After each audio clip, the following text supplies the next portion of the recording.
Kabupaten Jayapura, dan juga beliau adalah kandidat Ketua Majelis Ulama Indonesia Kabupaten Jayapura, Dr.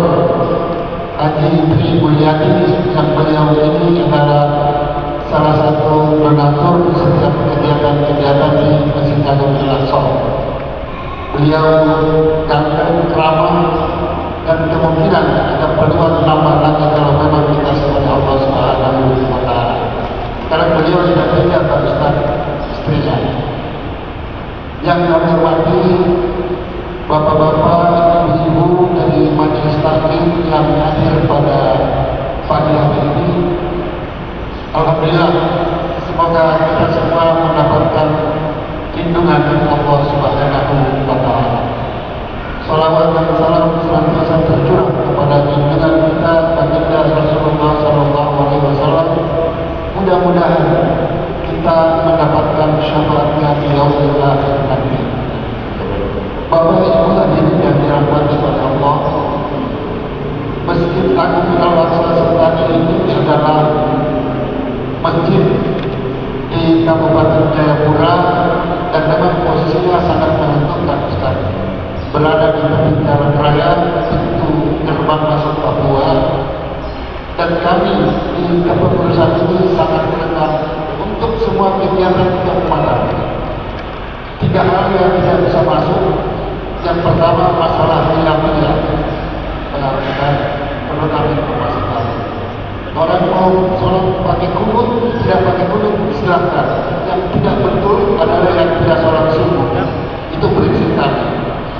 Yang kedua, masalah hilafiyah, masalah sara tidak boleh dibahas dalam masjid ini karena kita ini minoritas dan tidak mayoritas. Yang ketiga adalah masalah bendera partai politik. Kami menutup pintu rapat-rapat sehingga kalau kita lihat, kalau Ustaz lewat yang dipanjang-panjang lebar itu tidak ada sama sekali bendera-bendera yang terpanjang di sini, apalagi bendera partai. Ini kami menutup rapat-rapat. Pembina kami dan penasihat ini betul-betul anggota TNI Polri aktif. Kami sangat senang dan bangga ketika pengajian ini memilih salah satu tempat di Sentani adalah Masjid Agung Al-Aqsa, karena ini adalah masjid umat dan betul-betul digunakan untuk kepentingan umat. Sedang kepemimpinan saya, Pak Ustaz dan jamaah, 3 hal yang saya ubah. Pertama, kesan bahwa Masjid Agung Al-Aqsa ini adalah masjidnya kelompok. Kedua, masjidnya suku tertentu. Saya bilang ini masjid punya umat Islam dari sahabat sampai bahkan seluruh dunia, dari dunia Pakistan juga masuk. Dan saya jamin, insya Allah semua itu ada pembahasan ilmu di dalamnya, adalah dasarnya kitab dan sunnah, Quran dan sunnah. Jadi ketika orang meragukan kajian dari kelompok mana, saya jamin, insya Allah setiap kajian saya ada hadir sama Ustaz Syahid. Setiap Selasa malam kami punya jadwal kajian rutin di sini. Jadi sekali lagi kami sangat berterima kasih sekali kepada jamaah dan panitia pelaksana yang memilih Al-Aqsa sebagai tempat pelaksanaan kegiatan ini. Kedepannya setiap kegiatan Ustaz, silakan menggunakan fasilitas yang ada di masjid.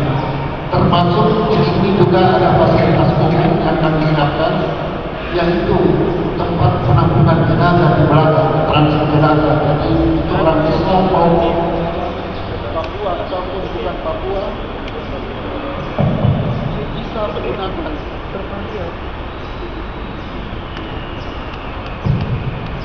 bisa menggunakan fasilitas yang ada. Itulah yang membuat masjid ini sangat disenangi oleh pihak gereja, dan mereka bekerja sama dengan kami di sini seperti yang kami adopsi dari Istiqlal dan Keterangan kita. Setiap ada kegiatan gereja mereka menggunakan fasilitas baru. Begitu pula kegiatan hari Idul Fitri dan kami juga bisa menggunakan fasilitas baru yang ada di gereja. Itulah sekedar gambaran keberadaan Masjid Agung Al-Aqsa Selatan. Jadi sekali lagi kami atas nama pengurus dan jamaah Masjid Agung Al-Aqsa Selatan menyampaikan terima kasih yang terhadap kepada panitia yang telah memilih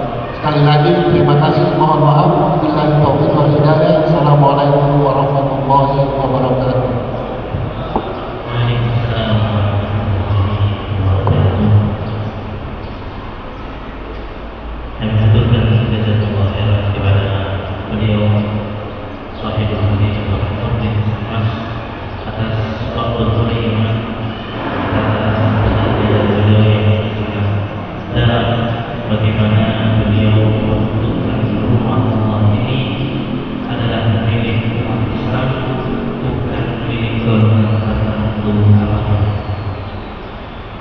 Kemudian kita masuk dalam inti pada kesempatan hari ini, yaitu tabligh akbar dengan tema anugerah kemerdekaan yang akan dibawakan oleh Sahibul Fadilah Bapak Ustaz Abu Fadzi As-Sudawi radhiyallahu taala. Maka kepada beliau kami persilakan kali ini bersama masyarakat.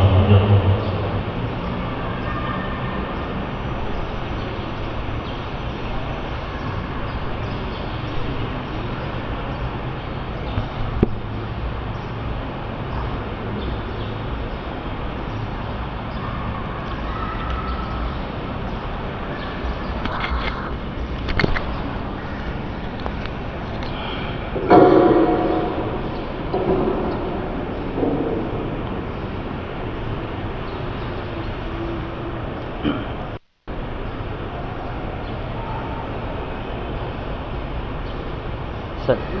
Ini enggak? Ini nggak dipakai? Nggak dipakai kayaknya. Mau dipakai tuh? Enggak, kalau ini cukup ini aja. Hah?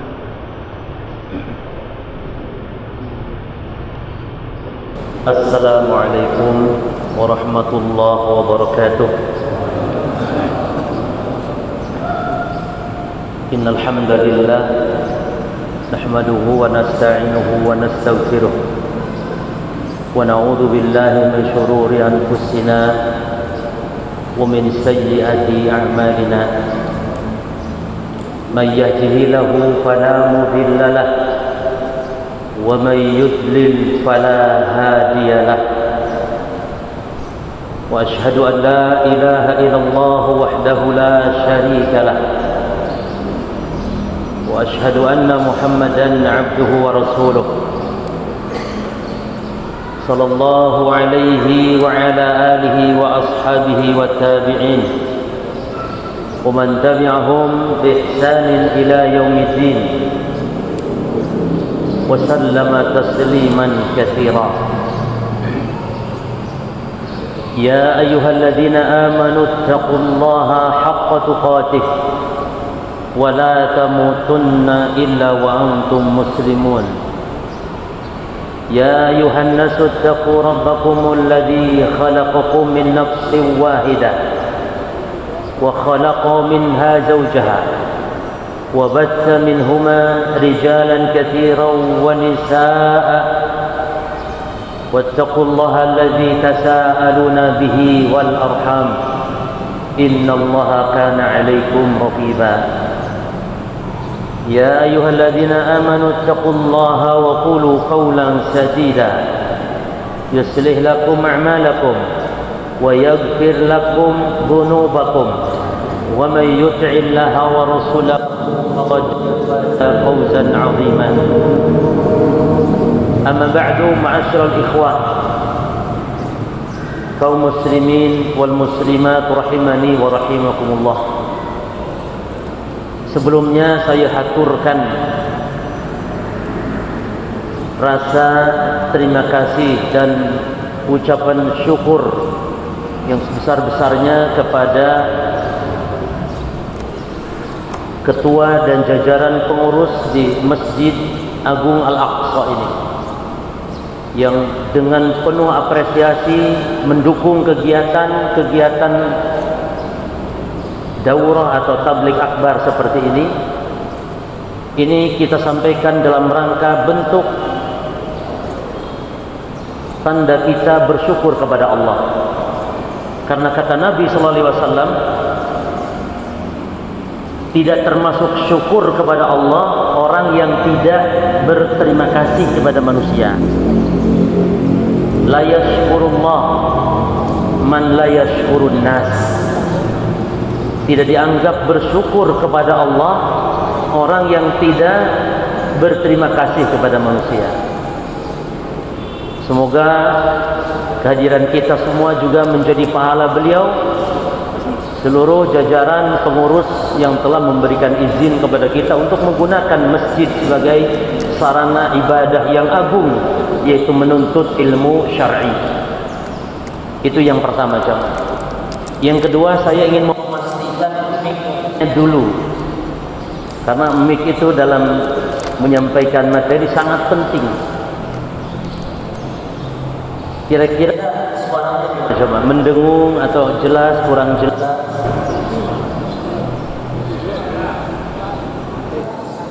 Alhamdulillah. Baik. Para jamaah sekalian rahimani wa rahimakumullah. Pakai ini. Baik. Baik. Ya, ibu-ibu kayaknya kurang jelas, harus pakai ini ya. Baik.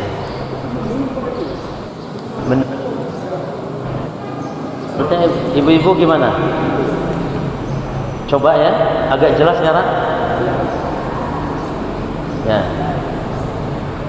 Bapak Ibu kaum muslimin muslimat rahimani rahimakumullah. Kita berbicara tentang kemerdekaan dan bagaimana kita hukum mencintai NKRI sebagai negara tempat tinggal kita yang secara fitrah kita mencintainya. Namun bagaimana tinjauan syariat?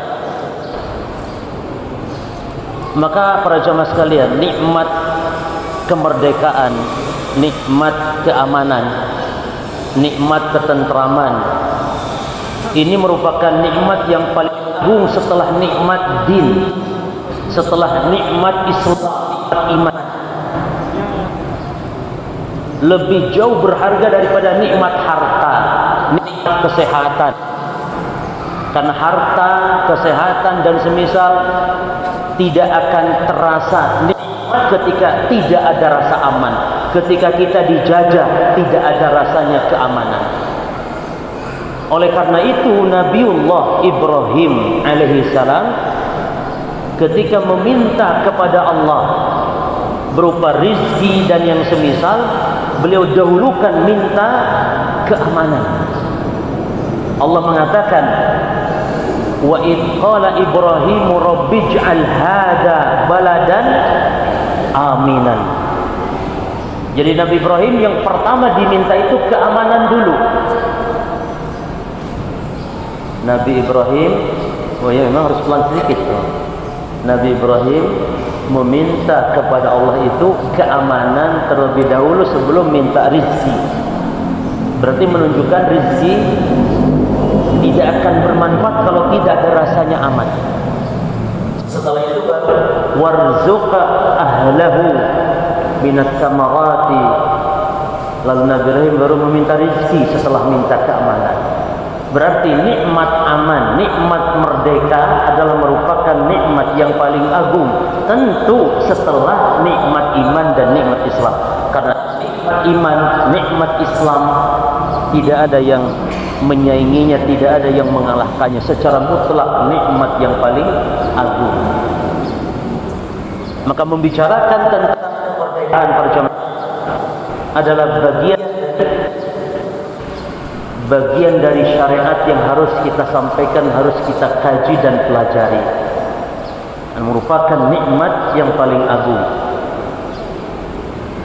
Kemudian manusia secara naluri,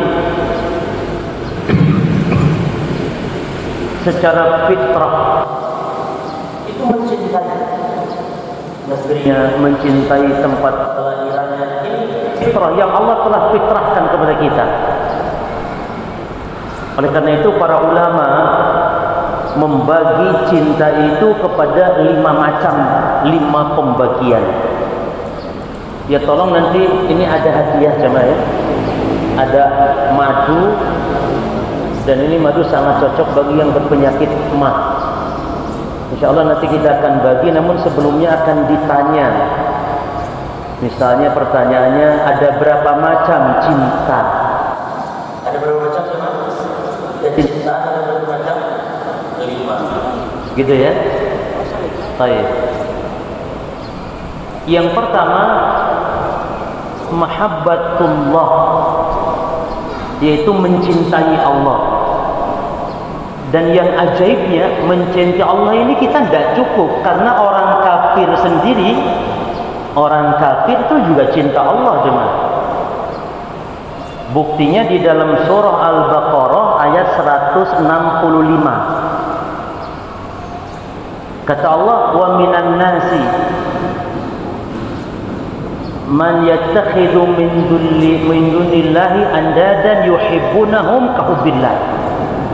Dan di antara manusia, kata Allah, ada yang menjadikan selain Allah sesembahan-sesembahan, tandingan-tandingan yang mereka yuhibbunahum kahubbillah, yang mereka mencintai sesembahan-sesembahan mereka itu seperti mencintai Allah.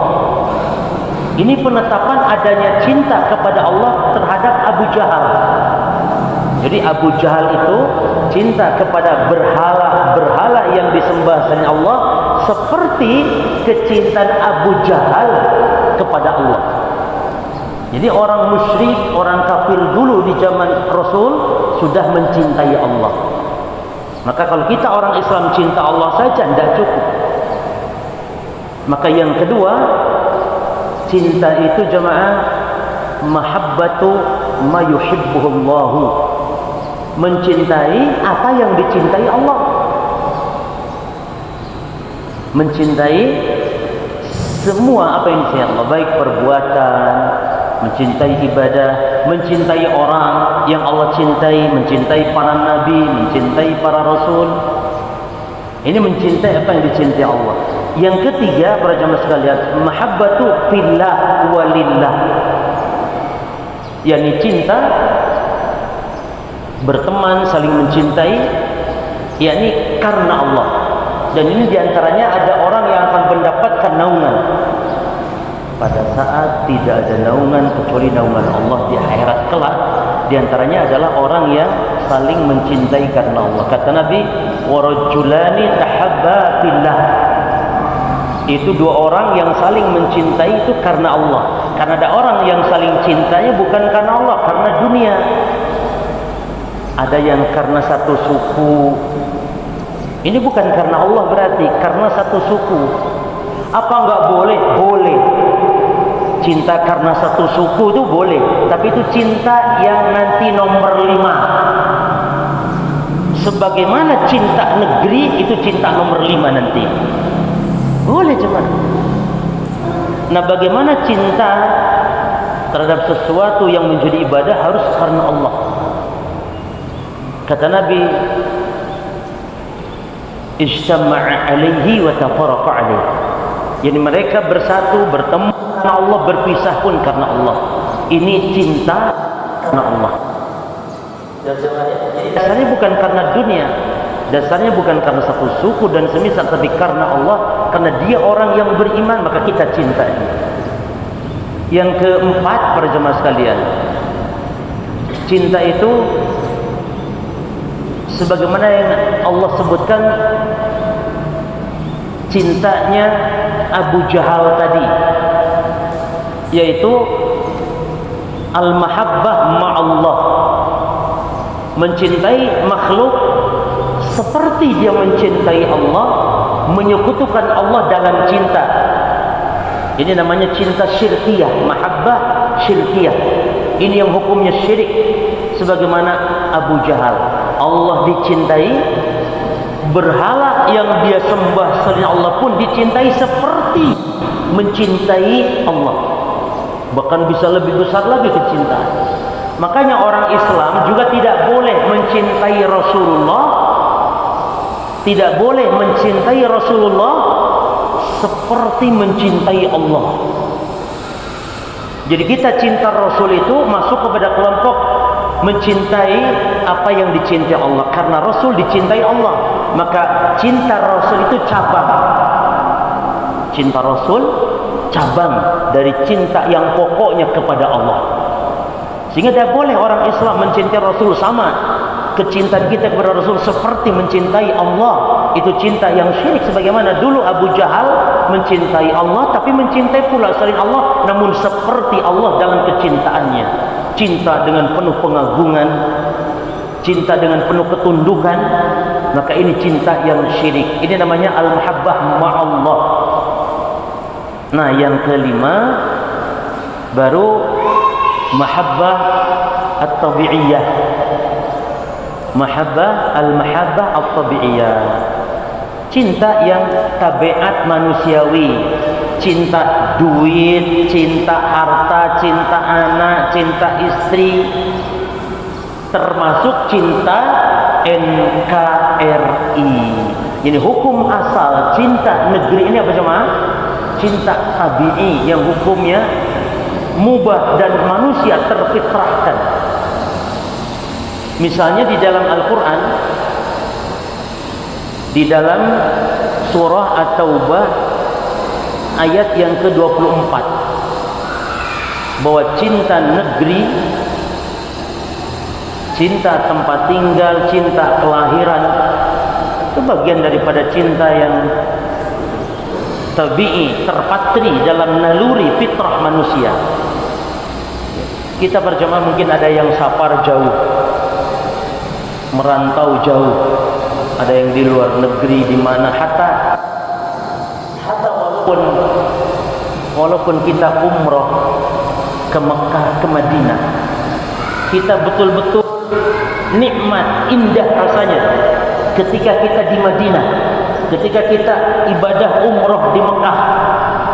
Tapi jemaah, ketika sudah hari ke-10, hari ke-12 umroh, ada yang 2 pekan misalnya, tambah hari kita rindu ingin pulang. Padahal kita di tempat yang suci, yang mulia, tapi tetap naluri manusia ingin pulang. Demikian. Nanti setelah di Indonesia rindu lagi ingin ke tanah suci, biasa. Manusia dimanapun dia safar, mesti dimanapun dia merantau, mesti kangen, rindu kepada tempat tinggalnya. Karena demikian manusia difitrahkan oleh Allah Subhanahu wa taala. Di dalam surah At-Taubah ayat 24 berjamaah, Allah menyebutkan ada 8 hal yang dicintai manusia secara fitrah. Kata Allah, "Qul in kana aba'ukum," katakan, jikalau bapak-bapak kalian. Tolong dihitung ya, ada 8 yang disebut oleh Allah di sini. Yang pertama, aba'ukum wa abna'ukum, atau anak-anak kalian, wa ikhwanukum, atau saudara-saudara kalian, wa ajwajukum, atau istri suami kalian, wa ashiratukum, atau kerabat-kerabat, kabilah-kabilah kalian. Berapa sudah? Aba, abna, ikhwan, zaujah, ashirah. Yang keenam, wa amwalun iktaraftumuha, atau harta-harta. Nah, berarti yang keenam, harta-harta yang telah kalian usahakan, atau tijaratun. Yang ketujuh, perniagaan, takhshawna kasada, yang kalian khawatirkan kerugiannya. Dan kedelapan, wa masakinu tardawnaha, atau tempat-tempat tinggal. Termasuk tempat tinggal yakni tempat-tempat kelahiran yang kalian sukai, kalian ridhoi. Kalau dia lebih dicintai daripada Allah, ini Allah ancam di sini. Cuman yang menjadi patokan dalam pendalilan kita adalah ayat ini menjelaskan bahwa 8 hal tadi, 8 hal ini adalah 8 hal yang dicintai manusia secara fitrah, secara naluri. Ya. Makanya kata pepatah dikatakan, laula hubbul watan la khariba baladus su. Kalau seandainya bukan karena cinta terhadap negeri, cinta tanah air, niscaya akan semakin hancur negeri yang terpuruk. Jadi negeri bisa menjadi makmur, negeri bisa menjadi negeri yang makmur karena sebab dicintai oleh manusia, oleh rakyatnya, oleh penduduknya. Kalau rakyat sudah tidak cinta kepada negerinya, akan hancur pada zaman. Demikian. Maka hatta Rasulullah SAW dalam banyak hadis menunjukkan kalau beliau juga mencintai tanah kelahiran. Misalnya pada zaman sekalian Nabi Muhammad SAW, kalau beliau pulang safar, idza qadima min safari, kalau beliau pulang safar lalu fa'absara judratil Madinah, beliau mulai melihat tembok-tembok penduduk Madinah, itu beliau ad'an naqatahu, beliau memperkencang, mempercepat laju kendaraannya. Kenapa coba? Karena beliau rindu beliau dengan kota Madinah. Wa in kanat dabatan harakah min hubbiha, kalau kendaraan beliau kencangkan, beliau percepat karena kecintaan kepada kota Madinah, karena ingin segera sampai di rumah, sampai di tempat kelahiran, sampai di tempat tinggalnya. Demikian Rasulullah SAW. Dan makanya kata Al-Imam Ibnu Hajar tentang hadis tadi, jadi Nabi kalau sudah dekat dengan Madinah, kalau lagi safar itu segera beliau mengencangkan kendaraannya karena ingin segera sampai, karena beliau rindu. Maka kata Imam Ibnu Hajar, wa fil hadis dalalatun, di dalam hadis tersebut terdapat dalil ala fadlil Madinah, tentang keutamaan kota Madinah. Tapi bukan ini bahasan kita. Selanjutnya, wa ala masyru'iyatihi atau masyru'iyati hubbil watan, dan disyariatkannya cinta kepada tanah air, wal hanin ilaihi, dan rindu kepada tanah air. Jadi disyariatkan berdasarkan hadis tadi, disyariatkan cinta kepada tanah air dan rindu kepada tanah air. Demikian Rasul SAW. Makanya ketika safar, kata Nabi, kalau safar itu kita segera pulang. As-safar qit'atun minal adab.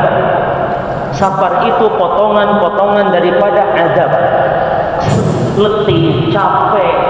Jadi safar itu adab pada zaman. Makanya Allah berikan keringanan. Allah memberikan keringanan dalam safar. Karena safar adab. Safar itu capek, letih. Pikiran juga tidak tenang karena jauh dari keluarga. Sehingga kata Nabi SAW, فَإِذَا قَضَى أَحَدُكُمْ نَهْمَتَهُ مِنْ وَجْهِهِ, maka kalau kalian selesai menunaikan hajatnya dalam safar, fal yu'ajjil ila ahlihi, maka segera pulang. Kata para ulama, yang dimaksud segera pulang ke keluarganya, yakni ila watonihi, pulang ke tanah airnya, pulang ke kampung halamannya, pulang ke tempat tinggalnya. Ini tabiat manusia demikian. Dulu ketika Nabi SAW pertama kali menerima wahyu di Gua Hira, apa ayat yang pertama kali turun di Gua Hira? Coba. Surah Al-Alaq, 5 ayat. Iqra bismi rabbikal ladzi khalaq. Dipeluknya Nabi SAW, lalu Nabi ketakutan. Diperintah baca, Iqra, kata Nabi, ma'ana biqari, saya tidak bisa baca. Iqra diulang-ulang sampai 3 kali. Akhirnya malaikat Jibril membacakan Iqra bismi rabbikal ladzi khalaq, khalaqal insana min 'alaq, Iqra wa rabbukal akram alladzi 'allama bil qalam, 'allamal insana ma lam ya'lam. Ini wahyu yang pertama turun. Ketika Nabi dapat wahyu pertama ini, beliau ketakutan jemaah. Beliau segera turun dari Gua Hira, datang ke Khadijah, istrinya tercinta, Belum dengan penuh rasa takut minta diselimuti, zammiluni, zammiluni. Lalu lapat dastiruni, dastiruni, selimuti aku, selimuti aku. Khadijah istri yang cerdas. Dia tidak banyak tanya. Karena suaminya ini Rasulullah dalam keadaan panik takut. Maka istri yang baik jangan banyak tanya. Kalau suaminya selimuti, selimuti sudah. Dia nanti kalau sudah reda baru tanya. Tapi beda dengan istri kita sekarang. Suaminya datang pusing begitu, langsung ada apa mas? Ada apa? Sudah diam. Ada apa dulu? Ada apa kau ngomong? Biar diam dulu. Sudah tenang. Barulah. Istri itu kalau suami datang nampak pusing, suntuk, diam, diam, jangan ngomong. Baru kalau suaminya bicara, nah barulah istri tanya, mau apa dulu, mau tidur dulu, mau makan apa, baru. Jadi jangan nambah pusing suami. Baik jemaah, ketika sudah reda, perhatikan, barulah Khadijah bertanya. Lalu Nabi menjelaskan apa yang terjadi, dan lagi-lagi Khadijah memberikan ketenangan kepada Nabi. Kata Khadijah, ketika Nabi SAW menceritakan ketakutannya, kata Khadijah apa? Kalla wallahi la yuhzikallahu abadan. Tidak, demi Allah, Allah tidak akan menyusahkanmu selama-lamanya. Tidak, tenang, Allah tidak akan menyulitkanmu, Allah tidak akan membuatmu celaka. Tidak, tenang, karena engkau orang yang baik, suka membantu orang yang lemah, suka menyambung tali kekerabatan, suka memuliakan tamu.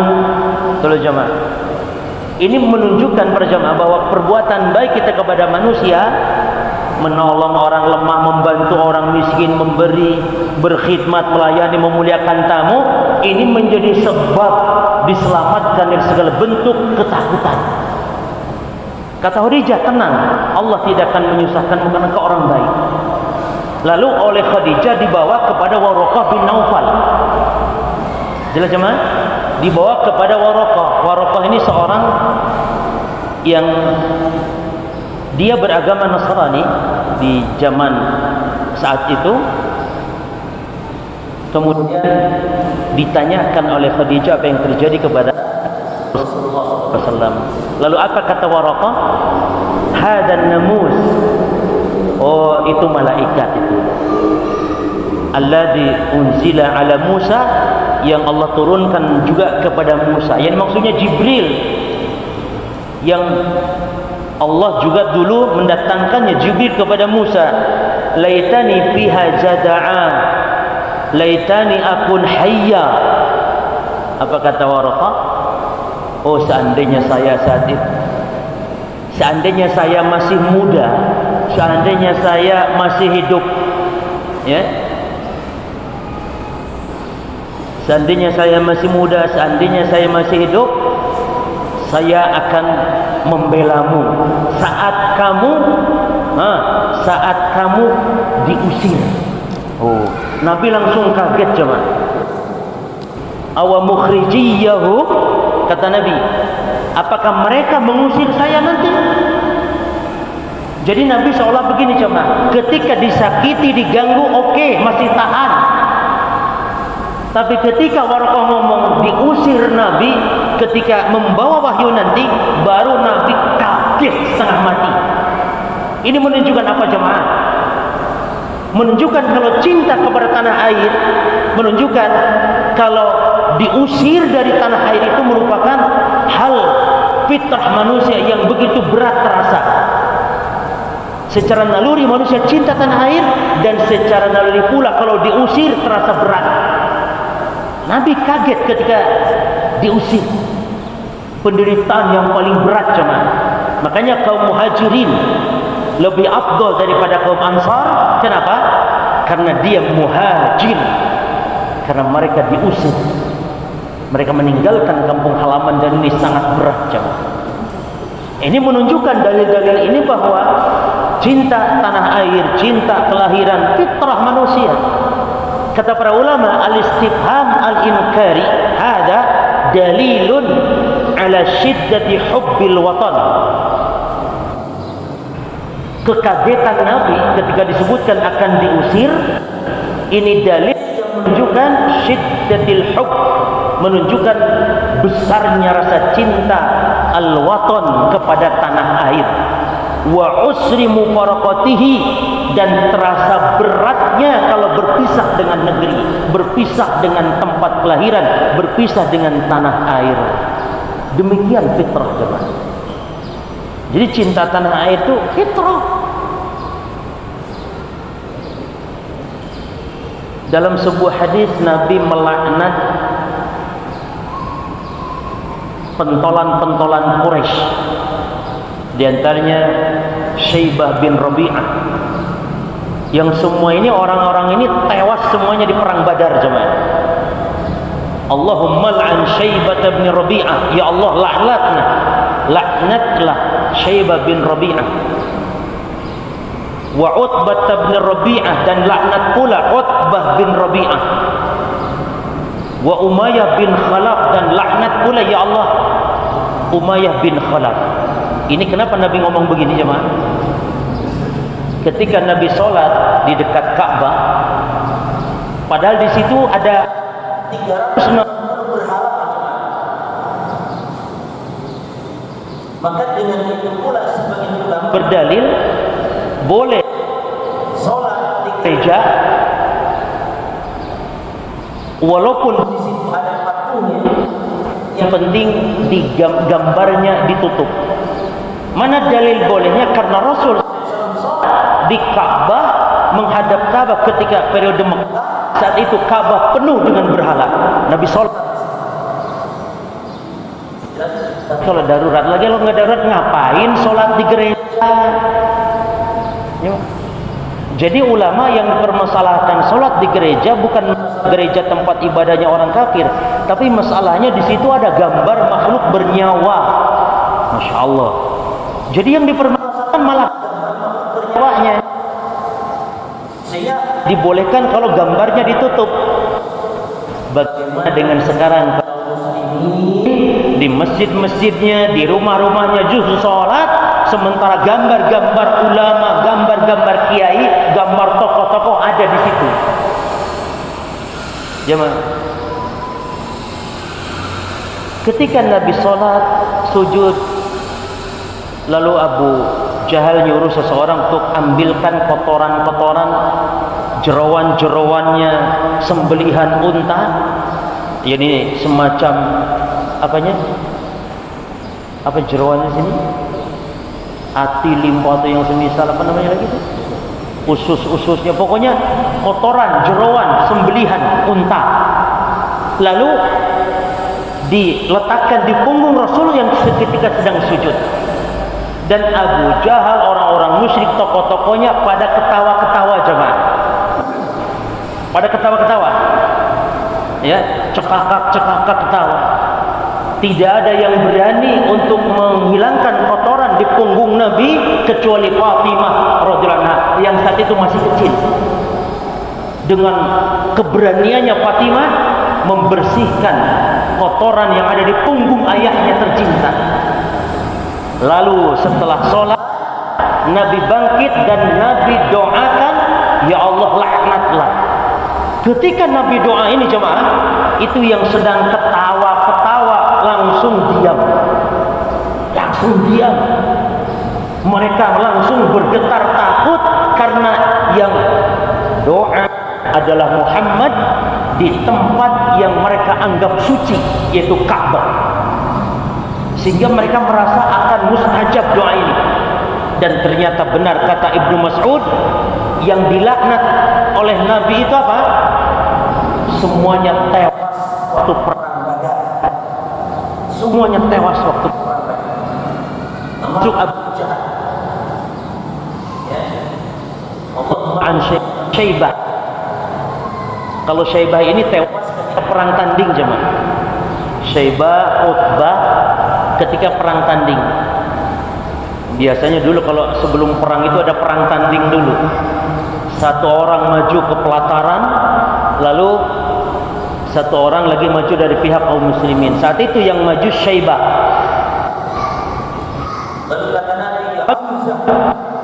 keluar. Jadi Syaibah Hamzah.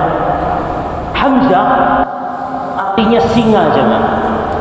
Maka orang Arab dulu kalau memberi nama dengan nama-nama binatang yang menunjukkan kegagahan, fungsinya seperti dalam peperangan ini.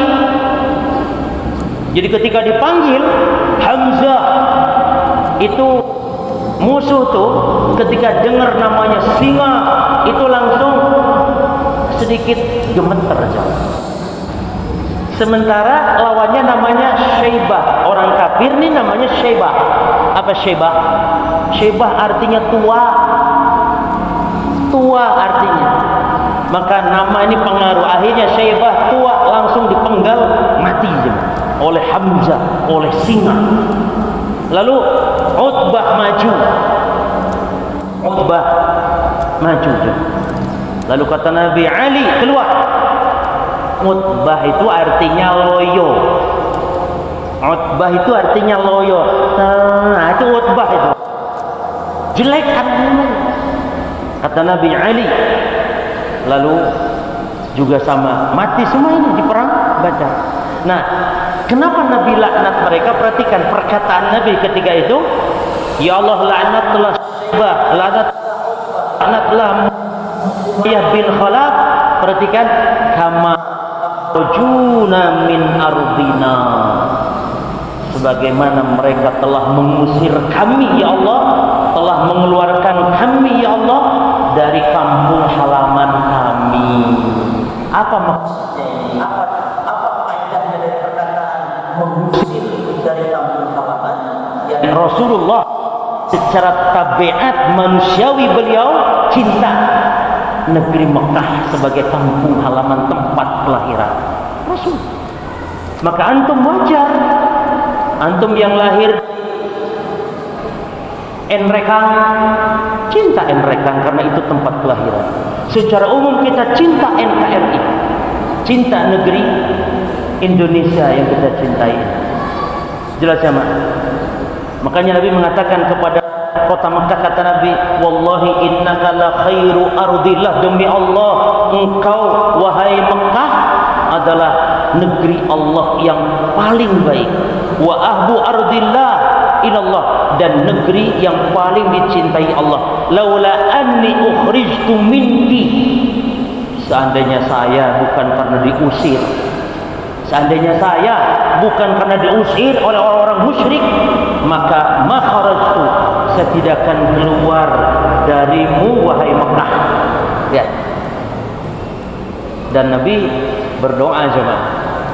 Ketika Nabi ke Madinah, Nabi doa kepada Allah, ya Allah, habib ilaina al-Madinah, ya Allah, berilah rasa kecintaan kami ke kota Madinah kahubbina Makkah au asyad, sebagaimana kami cinta kepada Mekah atau lebih lagi, lebih besar lagi cinta. Dan ternyata Allah kabulkan, Allah ijabah doanya, dan Nabi begitu mencintai kota Madinah.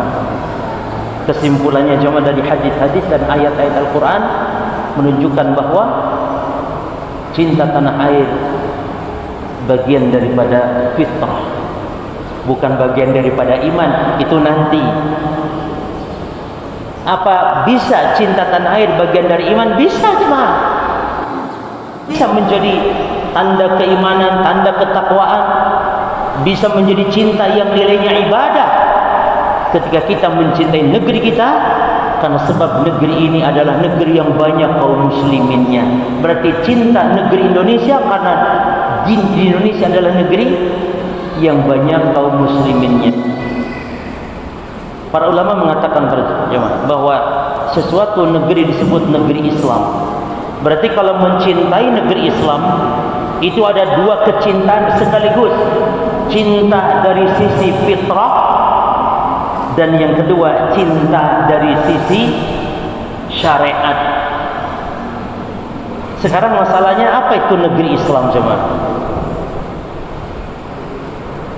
Syekh Muhammad bin Shalih Al-Utsaimin rahimahullah ketika beliau menjelaskan tentang berhijrah dari negeri kafir ke negeri Islam, ke negeri syirik kepada negeri tauhid.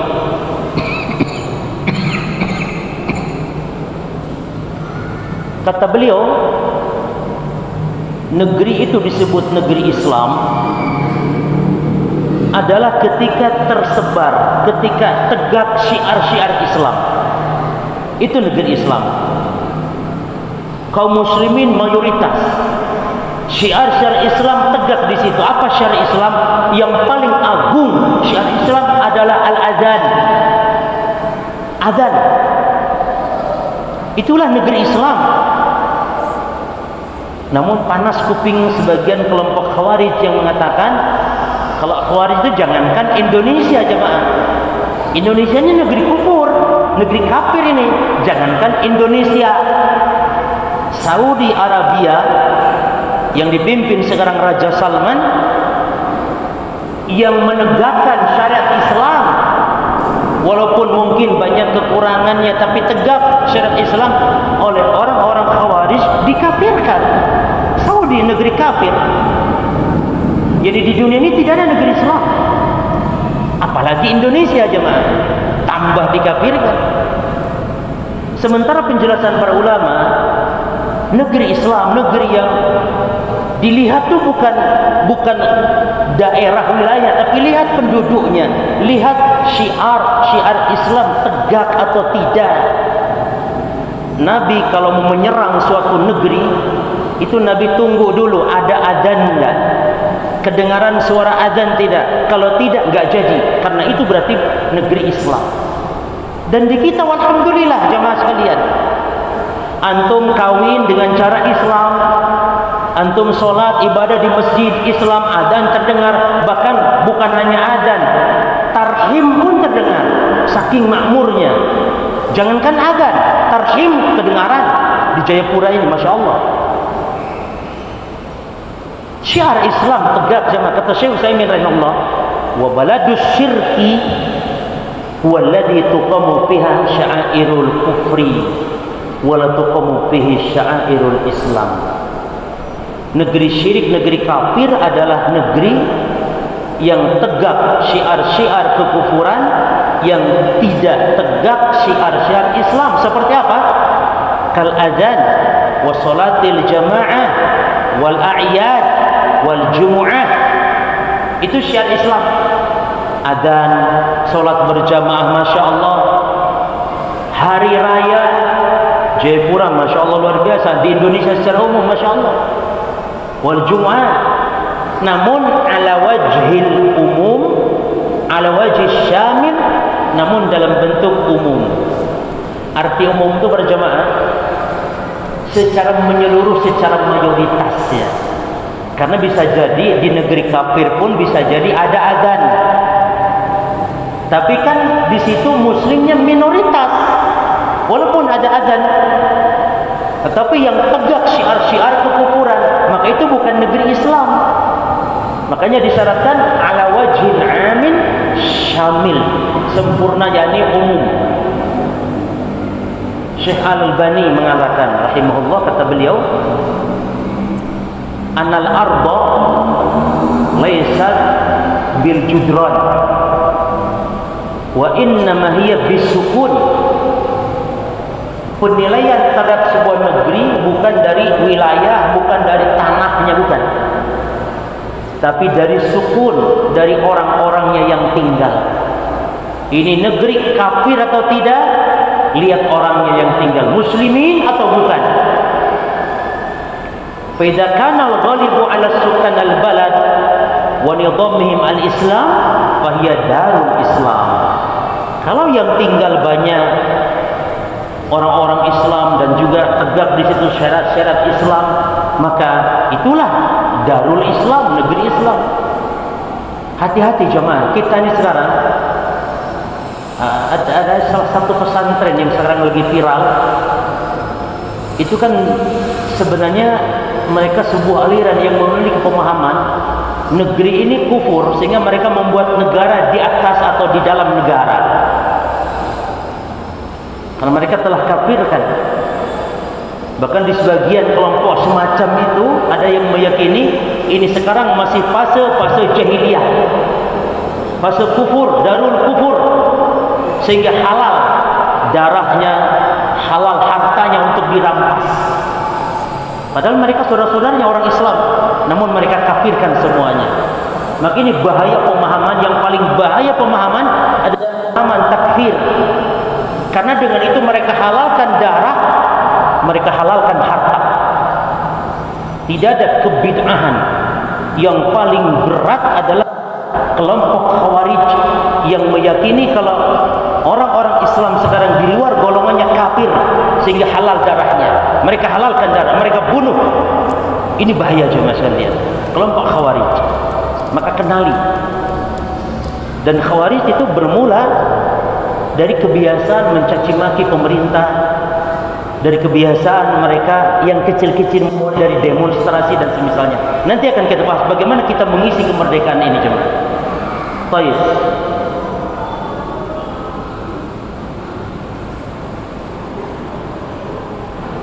Kita katakan lalu bagaimana hukum membela negara jemaah? Membela negara itu ada dua macam. Difa'u 'anil watan min haitsu innahu watan hada laysa fi sabilillah. Kalau cuma membela negara, membela tanah air semata-mata dia adalah karena itu negara, maka ini bukan di jalan Allah. Bukan membela negara di jalan Allah. Karena muslim kafir bisa. Muslim kafir bisa membela negara seperti ini. Maka itu bukan di jalan Allah. Yang kedua, membela negara yang di jalan Allah ketika membela negara Islam. Maka dulu ketika orang-orang tua kita dulu dijajah oleh orang-orang kafir, Belanda, Jepang dan semisal, maka orang tua kita dulu membela negara karena membela negara yang di situ mayoritasnya muslim. Maka mereka dulu adalah mereka orang-orang yang berjihad di jalan Allah. Jelas jemaah?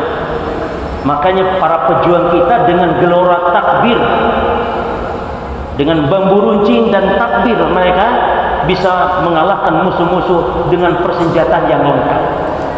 Kenapa?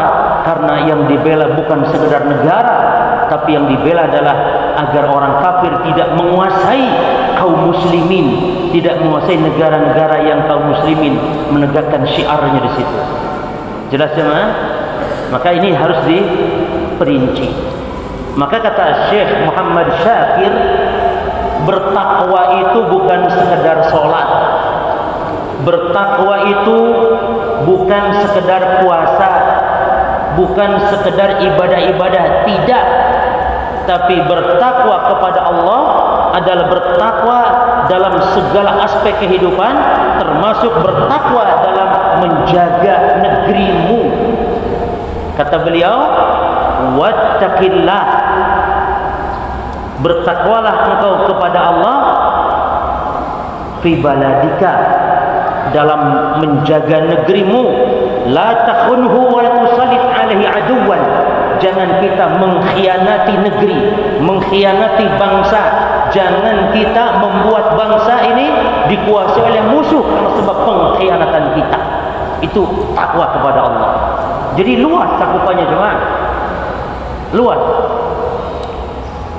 Oleh karenanya sekarang momen dalam rangka kita mensyukuri anugerah kemerdekaan, diantaranya para ulama menyebutkan poin. Jadi bagaimana kita menjadi bangsa, menjadi rakyat, menjadi umat yang baik bagi negaranya, bagi bangsanya. Cinta negeri jemaah tidak sekedar pengakuan. Banyak orang yang mengaku cinta NKRI atau NKRI harga mati, tapi hakikatnya perbuatan dia merusak NKRI. Hakikat perbuatannya menghancurkan NKRI. Jadi NKRI harga mati hanya di mulut. Itu kepalsuan, itu kemunafikan. Maka bagaimana kita hakikat mencintai NKRI? Bagaimana kita mengatakan HNI harga mati? Hakikatnya cuma dengan mengadakan perbaikan-perbaikan. Mengaku NKRI harga mati, tapi perbuatan dosa maksiat yang membuat negeri ini menjadi hancur terpuruk dengan sebab dosa dan maksiat. Karena dosa maksiat itu jemaah membuat bangsa kena azab, waliyadzubillah. Dhaharal fasadu fil bari wal bahr bima kasabat aydin nas. Telah nampak kerusakan di daratan, di lautan karena sebab siapa? Dosa tangan-tangan manusia. Jadi kalau kita betul-betul cinta NKRI, jaga negeri, hindari dosa dan maksiat, menjadilah hamba Allah yang taat, yang beriman. Ini hakikatnya jemaah. Walaupun dia tidak koar-koar cinta NKRI, hakikatnya dia telah menjaga negeri. Okay? Para jemaah sekalian, bukti kita mencintai negeri wa yakun bitahkimi syariati ala ardihi, dengan menegakkan syariat Allah di muka bumi ini. Itu bukti cinta NKRI, cinta negeri ini. Allah mengatakan ini resep, ini konsep kemakmuran negeri jemaah. Kalau betul kita cinta NKRI, ini dia resepnya. Apa kata Allah? Lau anna ahlal qura amanu wa taqaw. Kalau seandainya penduduk negeri amanu wa taqaw, beriman, bertakwa. Apa janji Allah? La fatahna alaihim barakatin minas sama'i wal ardh. Maka sungguh Allah akan bukakan pintu keberkahan dari langit dan bumi. Ini bukti cinta NKRI jemaah. Iman, takwa. Kalau betul dia cinta NKRI, yakun bi'ilahi sya'ni dakwah ilallah. Bentuk cinta NKRI adalah dengan menyebarkan dakwah ilallah, seru, ajak manusia ke jalan Allah, ke dalam agama Allah. Di dalam Al-Quran surah Al-Hajj ayat 41 jemaah. Alladzina in makannahum fil ardi aqamus shalah wa atuz zakah wa amaru bil ma'ruf wa nahaw 'anil munkar. Orang-orang yang Allah akan kokohkan, teguhkan di muka bumi ini, satu, mendirikan sholat, dua, mengeluarkan zakat, tiga, amar ma'ruf nahi munkar. Itu orang-orang yang betul-betul menunjukkan kecintaan kepada negeri, kepada tanah airnya. Demikian pula yakun bimujanabatil dhunub wal ma'asi, menjauhi dosa-dosa dan maksiat. Tadi dalilnya Allah akan mencabut ketentraman, kemakmuran sebuah negeri apabila penduduknya penuh dosa dan maksiat. Maka jemaah, bagaimana cara kita sekarang mengisi kemerdekaan ini? Yang pertama, ada 8 poin bagaimana kita mengisi kemerdekaan. Yang pertama, syukrullahi 'alaiha wa idamatu dzalik. Mensyukuri nikmat kemerdekaan dan terus menerus dawam dalam kita bersyukur. Jangan cuma setahun sekali momen Agustusan saja. Ini kita celakanya jemaah. Tanda kita cinta negeri ini hanya memperingati hari kemerdekaan di setiap 17 Agustus. 1 tahun sekali syukurnya. Itu pun syukurnya dengan cara hura-hura, dangdutan dan semisalnya. Lomba makan kerupuk, tidak masalah sih kalau makan kerupuk. Lomba masukin pensil ke botol, tidak masalah. Dangdutan ini lah cuma. Bagaimana syukur dengan maksiat kepada Allah? Maka syukur akan menyebabkan datangnya langgengnya Allah. In syakartum la'azidannakum wa in kafartum inna 'adzabi lasyadid. Surah Ibrahim ayat 7. Kata Allah, Kalau kalian syukur terhadap nikmat, aku akan tambah bagi kalian nikmat. yakni ketenangan, ketentraman, kemerdekaan yang sesungguhnya Allah akan anugerahkan kalau kita bersyukur. Karena merdeka yang sesungguhnya jamaah adalah tahriru ibadati al-makhluk ila ibadati rabbil makhluk. Hakikat kemerdekaan adalah ketika kita merdeka dengan menjadi hamba Allah, bukan menjadi hamba manusia. Beribadah hanya kepada Allah, bukan beribadah kepada manusia. Itu hakikat merdeka. Ya. Di dalam surah Sabat dari mulai ayat 15 sampai ayat 19 Allah menjelaskan tentang negeri yang asalnya adil, makmur, sejahtera, negeri Sabah. Lalu Allah ganti menjadi negeri yang hancur terpuruk dengan sebab dosa, maksiat dan kekufuran, dengan sebab karena tidak syukur kepada Allah. Silakan dibaca surah Sabah dari mulai ayat ke-15 sampai ayat yang ke-19. Ya.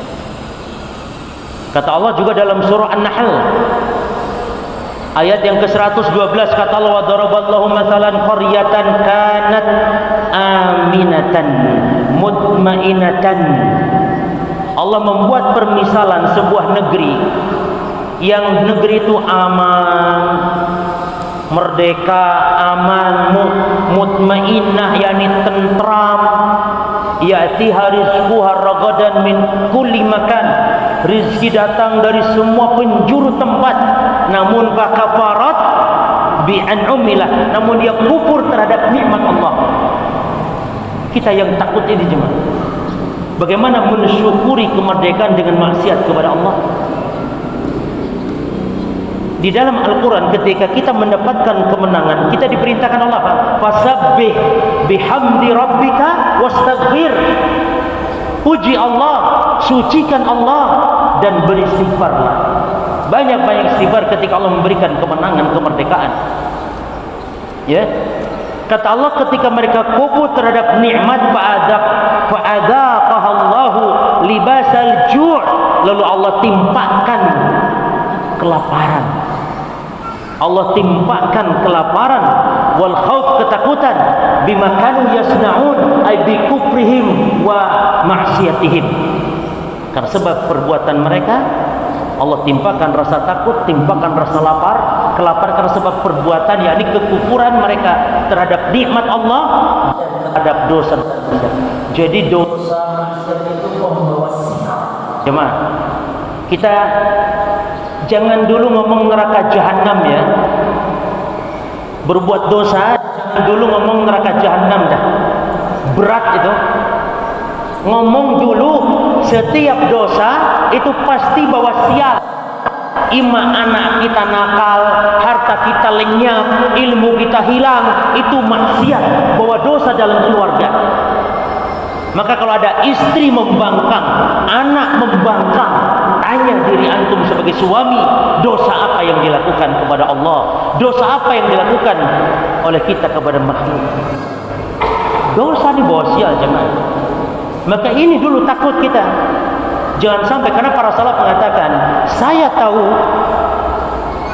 perbuatan jelek istri saya, perbuatan buruk anak-anak saya dari sebab dosa maksiat yang saya lakukan. Bahkan seorang muslim berbuat dosa diharamkan Allah tidak bisa tahajud selama 6 bulan. Jadi orang tidak tahajud itu dianggapnya tenang-tenang saja. Itu dosa, akibat dosa. Kita sulit berat tahajud karena dosa yang dilakukan. Dosa ini bawa siap. Sulit kita beramal soleh, sulit kita untuk beribadah jemaah. Berat kita beribadah. Dosa. Belum neraka jahanam. Makanya betul kata Allah, "Lau anna ahlal qura amanu wa taqaw la fatahna 'alaihim barakat minas sama'i wal ardh." Kalau penduduk negeri bertakwa, beriman, turunkan berkah. Sebaliknya berarti kalau kufur, kalau tidak beriman, tidak bertakwa, Allah turunkan apa? Allah turunkan kesialan-kesialan pada negeri. entah itu gempa, entah itu kebakaran, entah itu banjir, entah itu ketimpangan banyaknya dosa, maksiat merajalela, entah narkoba, naudzubillah. Di dosa. Dan yang kedua,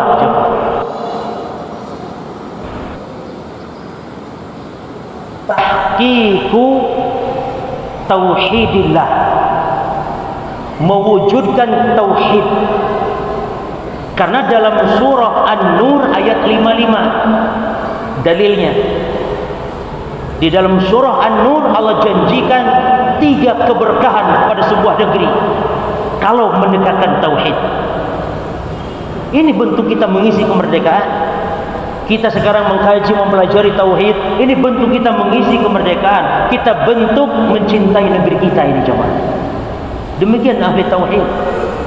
Makanya pemerintah ini kalau punya rakyat yang ngaji tauhid, menegakkan tauhid, berkah pemerintah, senang dengan rakyat seperti ini. Apa kata Allah? Tolong diperhatikan ayat ini lafaz per lafaznya, jemaah. Wa'adallahu, Allah menjanjikan, alladzina amanu minkum, kepada orang yang bertauhid di antara kalian. Berimannya, bertauhid, karena mungkin disebut orang beriman kalau tidak bertauhid. Orang yang beriman di antara kalian Allah janjikan, dan yang beramal saleh.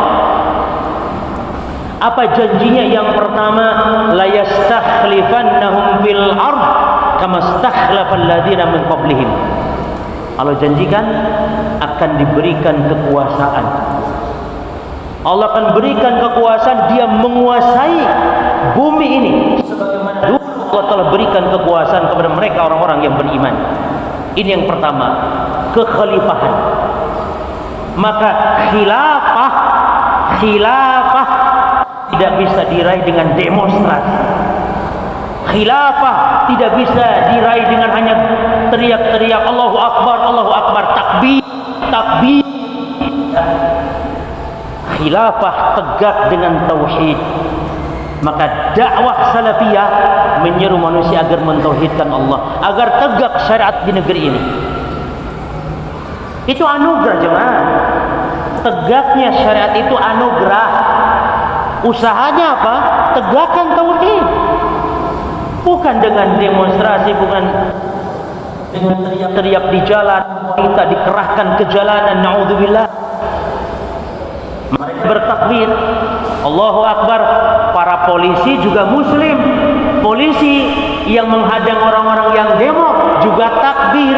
Yang demo takbir, yang menghalangi demo juga takbir. Ini yang benar yang mana?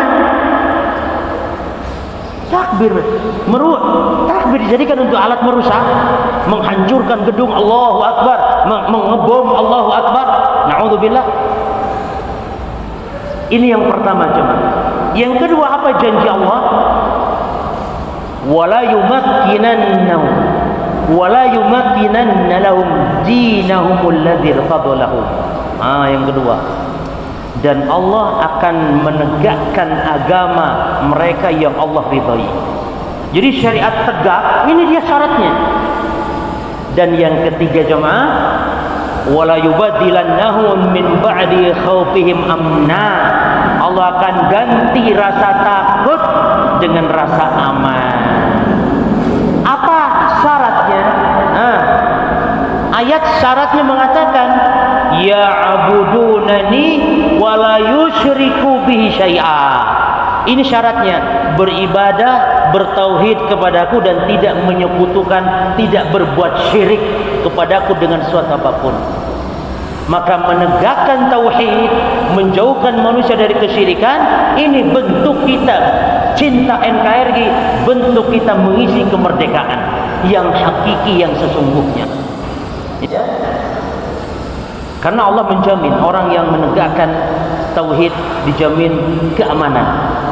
Walladzina amanu wa lam yalbisu imanahum bidzulmin ulaika lahumul amnu wa hum muhtadun. Kata Allah, orang yang beriman yang tidak mencampurkan imannya dengan kesyirikan, maka mereka mendapatkan jaminan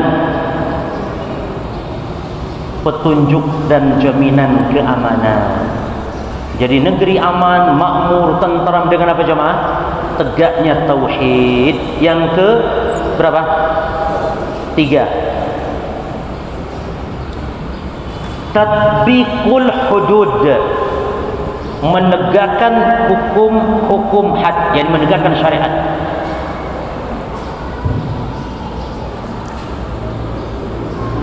Di dalam sebuah hadis yang hasan derajatnya, Nabi mengatakan bahwa ketika syariat Islam ditegakkan hukum Islam, maka Allah Subhanahu wa taala tidak akan menurunkan kerusakan adab terhadap sebuah negeri.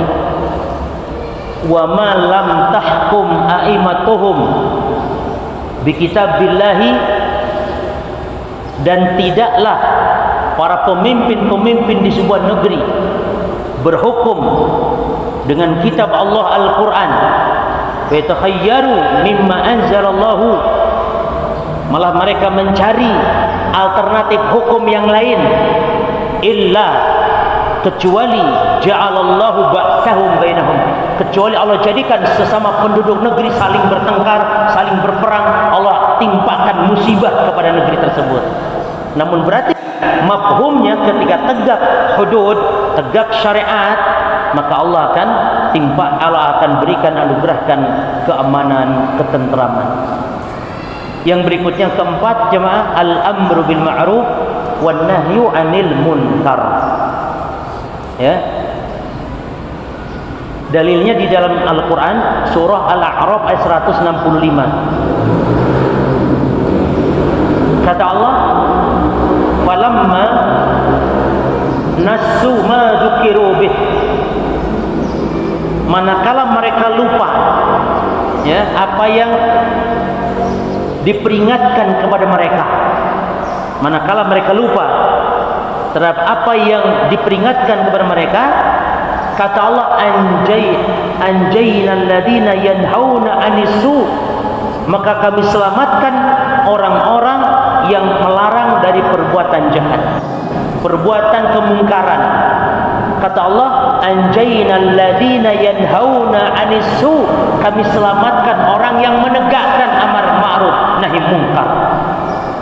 Jadi kalau di sebuah negeri kemungkaran sudah dibiarkan, orang kalau mau amar ma'ruf nahi munkar dikatakan apa jemaah? Sudahlah, jangan ikut urusan orang, urus diri sendiri. Ini kata-kata yang sok bijak tapi salah kaprah jemaah. Orang berbuat maksiat itu harus diingatkan, kalau tidak, ketika Allah turunkan azab, yang kena bukan dia, yang kena semuanya jemaah.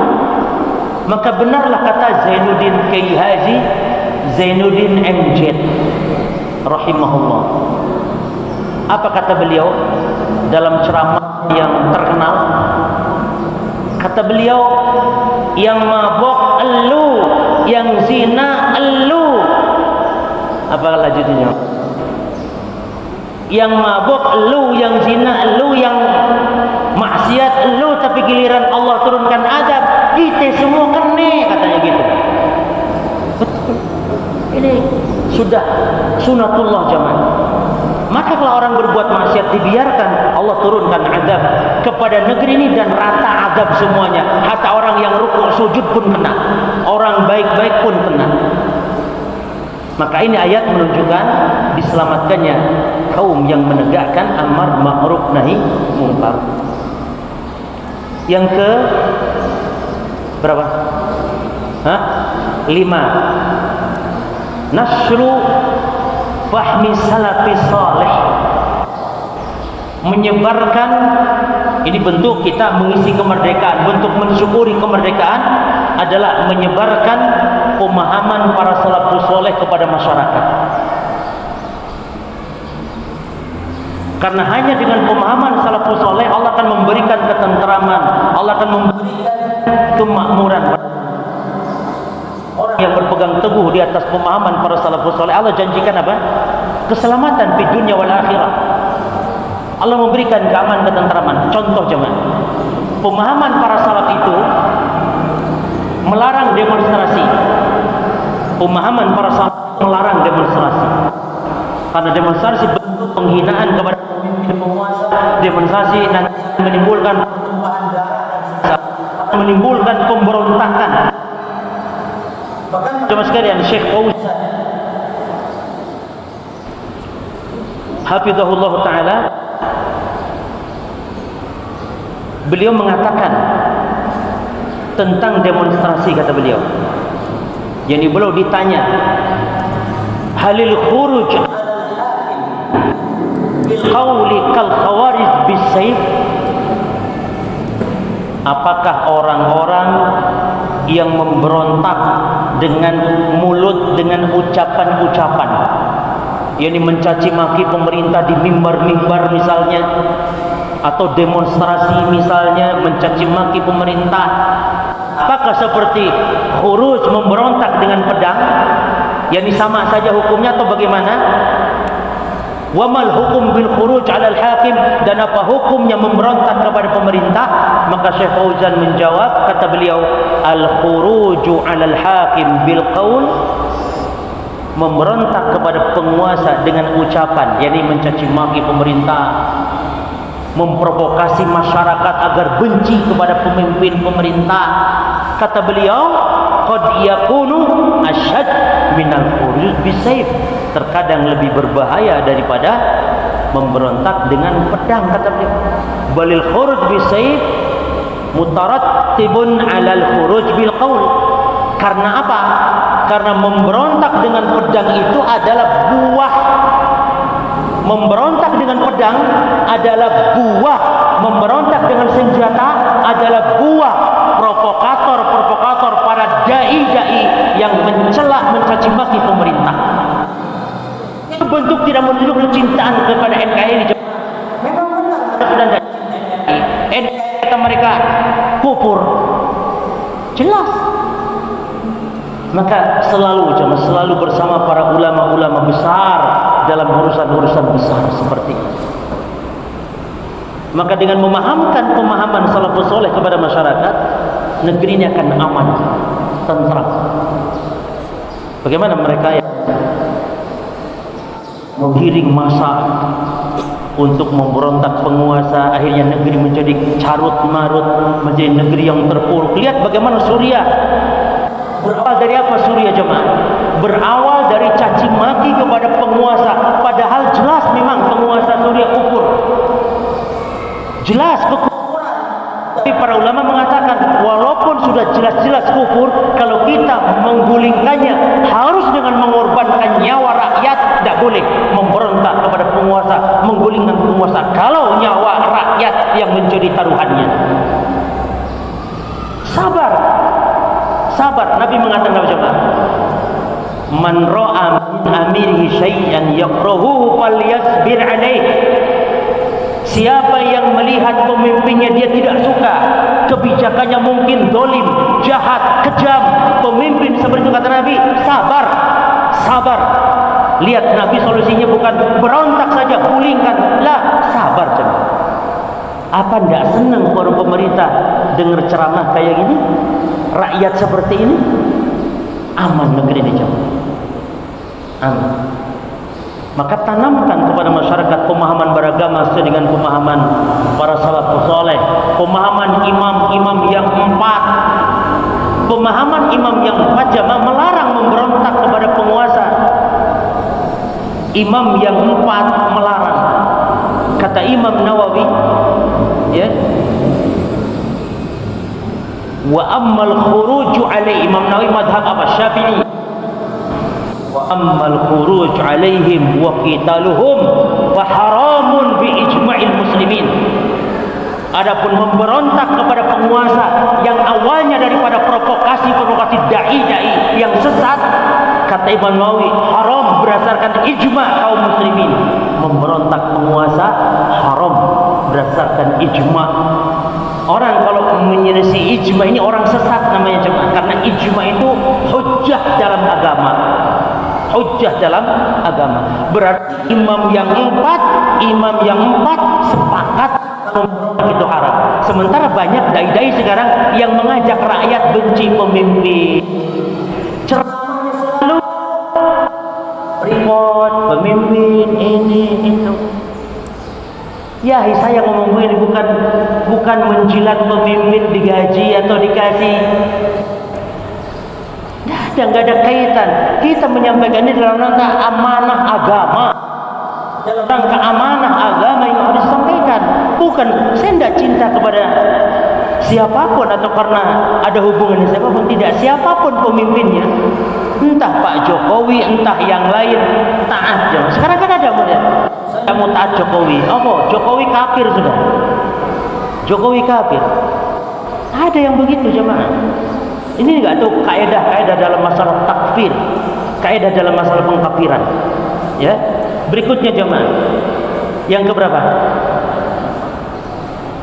Yang keenam. Ini cabang daripada yang kelima tadi. Apa itu? Bagaimana kita bentuk syukur kepada Allah atas kemerdekaan. Bagaimana kita mengisi kemerdekaan ini? Adalah yang keenam, muamalatul hakim bimanhajis salaf. Berinteraksi kita dengan para pemimpin sesuai dengan manhaj salaf. Ingat jemaah, salahun nas kaidah penting menurut ahli sunnah wal jamaah. Salahun nas manutun biqiyamihim bihaqqillah wa haqqi sultan wa luzumil jamaah. Saya ulangi, ini perkataan yang patut dicatat dengan tinta emas. Kaidahnya adalah salahun nas, kemaslahatan manusia, kebaikan rakyat, kebaikan manusia, kebaikan umat, manutun tergantung biqiyamihim bihaqqillah. Satu, tergantung menunaikannya hak Allah, dan yang kedua menunaikan hak pemimpin, dan yang ketiga luzumul jamaah, bersatu di atas jamaah, yakni tidak menyempal, tidak memberontak kepada pemimpin. Itu maknanya. Oleh karena itu para jemaah, Allah ridha 3 hal dan Allah murka 3 hal. Allah ridha yang 3 apa? Yang pertama, bertauhid. Allah yarda lakum an ta'buduhu wa la tusyriku bi syai'.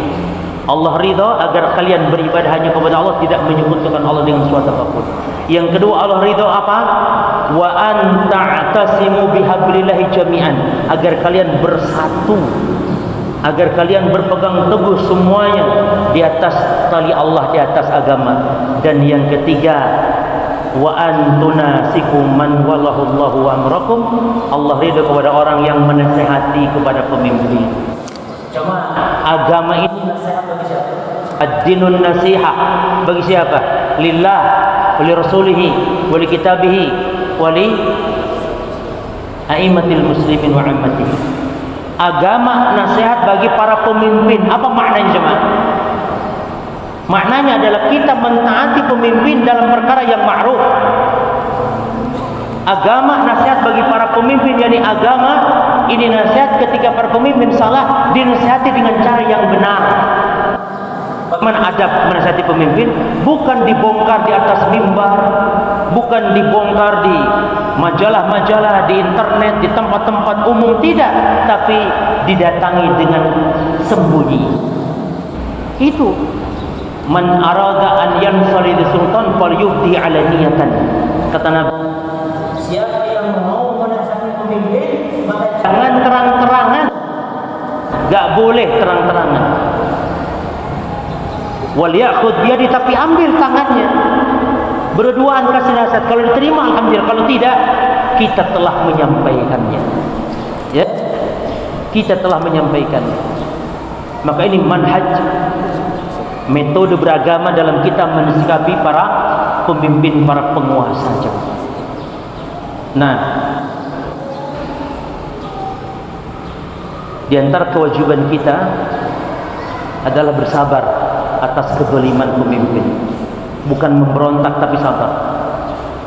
Karena pemimpin jahat itu adalah musibah. Dan menghadapi musibah dengan sabar. Sabar itu pada 3 keadaan. As-sabru fi ta'atillah, sabar pada ketaatan kepada Allah. As-sabru an ma'siyatillah, sabar dari menjauhi maksiat. Dan yang ketiga, as-sabru ala aqdarillah, sabar atas musibah, atas takdir Allah yang mu'limah, takdir Allah yang pahit.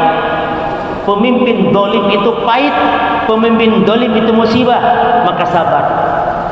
Kata Nabi, la tasubu umara'akum, jangan kalian caci maki para pemimpin liman haj salaf dalam bermuamalah dengan penguasa. Wala tagishuhum, jangan kalian mengkhianati, menipu para pemimpin. Maka jemaah, kalau pemimpin tukang tipu, memang bermula dari rakyat yang memang tukang tipu duluan. Kalau pemimpin tukang korupsi, koruptor, memang rakyat yang suka suap sogoknya. Ketika pemimpin mau caleg misalnya, pemimpin kadang-kadang ngasih uang apa itu namanya? Uang apa itu? Uang supaya suruh milih itu uang apa namanya?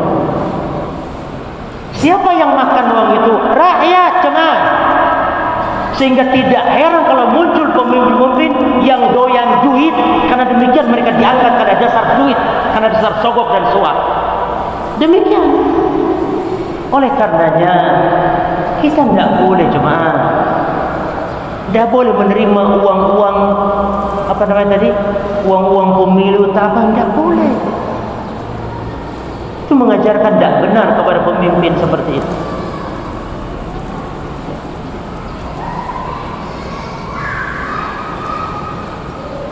Nabi telah mengisyaratkan bahwa nanti akan ada yang suka nepotisme. Kata Nabi, satakunu atharak, akan muncul nanti asaratun, pemimpin-pemimpin yang mendahulukan kepentingan pribadi atas kepentingan rakyat. Asarak wa umurun tunkirunaha, dan akan muncul para pemimpin-pemimpin yang perbuatan kebijakannya kalian ingkari, tidak suka. Lalu para sahabat tanya,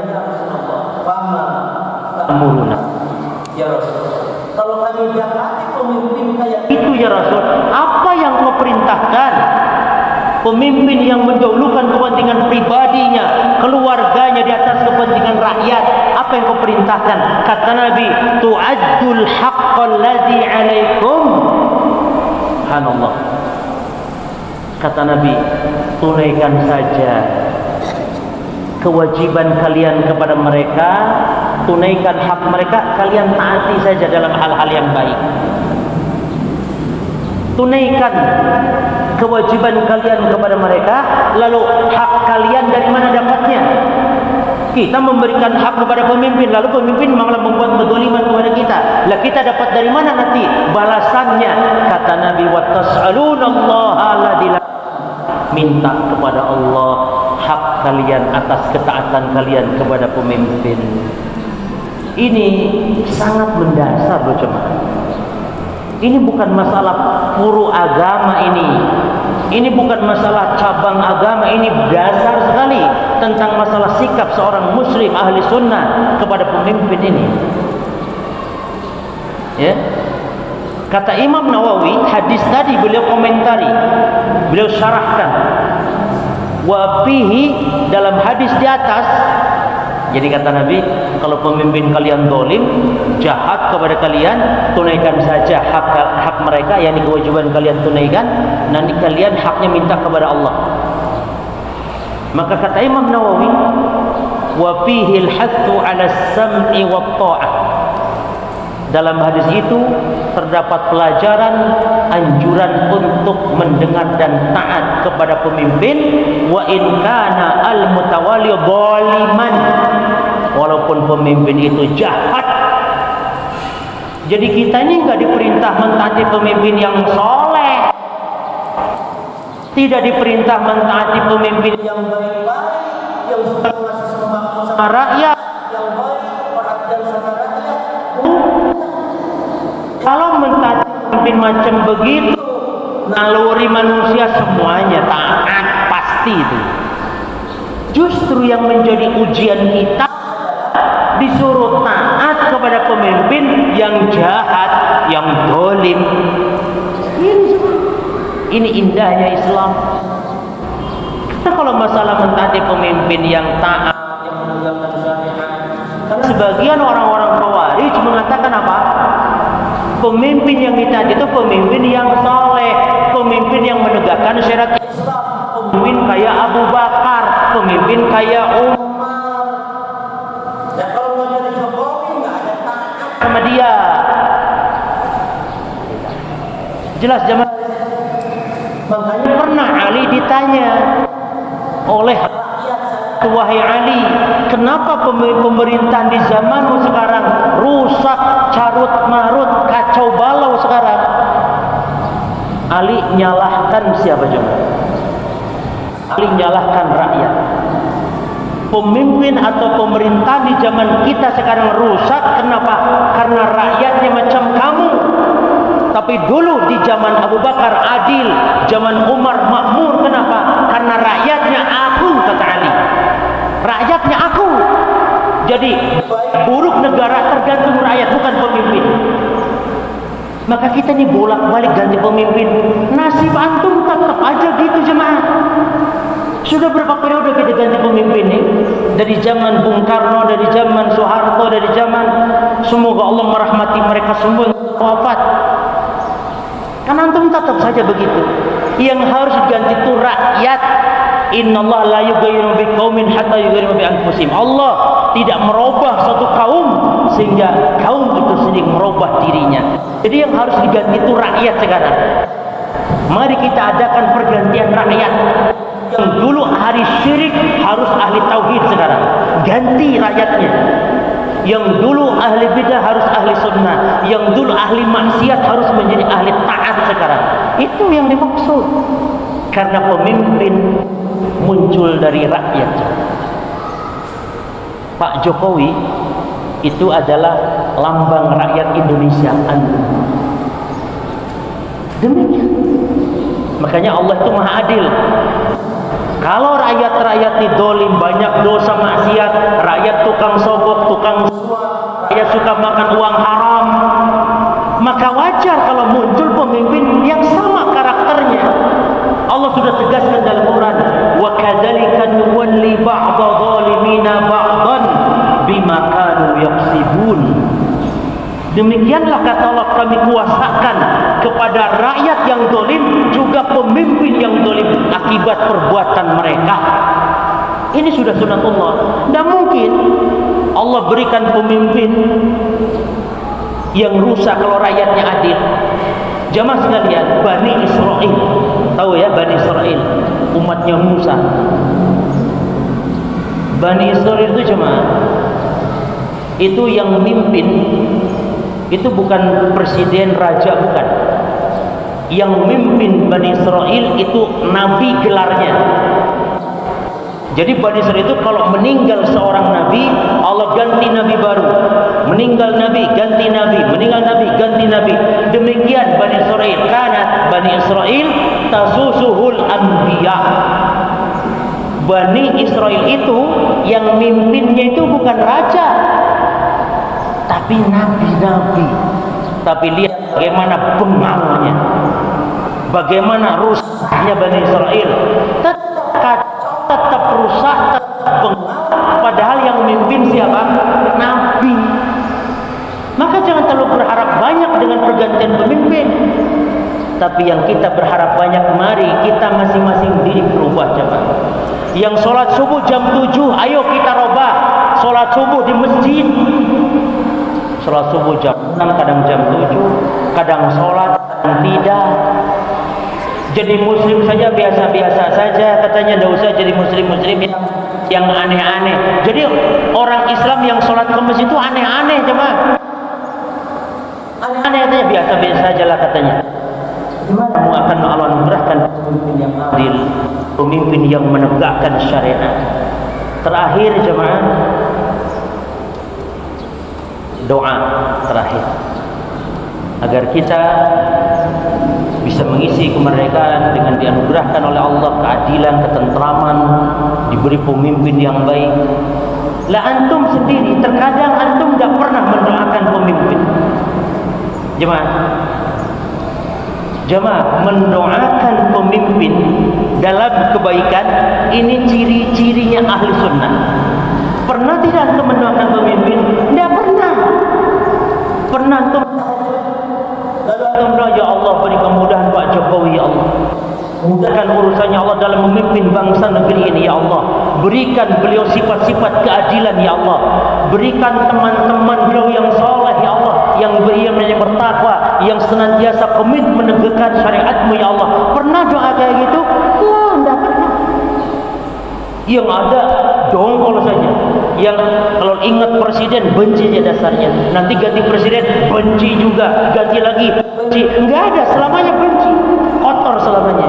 Karena sudah terpanai syubhat dari dai-dai yang sesat tadi, yang baru mengajak untuk membenci para pemimpin dan penguasa. Kata Imam Abdullah bin Al-Mubarak, "Law annali da'wah mustajabah." Kalau seandainya saya memiliki doa yang mustajab, maka saya akan doakan untuk pemimpin. Karena mendoakan pemimpin, kebaikannya rata untuk pemimpin, yakni rata dari seluruh rakyat Sabang sampai Merauke, kebaikannya. Tapi kalau doa kebaikan untuk kita, untuk keluarga kita saja. Tapi kalau doa kebaikan untuk pemimpin, nanti kebaikannya bagi seluruh manusia. Makanya kata Imam Al-Barbahari mengatakan apa? Idza ra'aita ar-rajul yad'u 'ala sultan fa'lam annahu sahibu hawa. Kalau kau lihat ada orang mendoakan jelek bagi pemimpin, ketahuilah dia itu ahli bid'ah. Ciri-ciri khawarij, ahli bid'ah.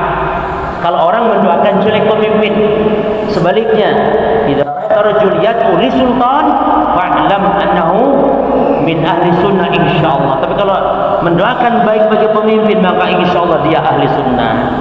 Demikian para jamaah sekalian, semoga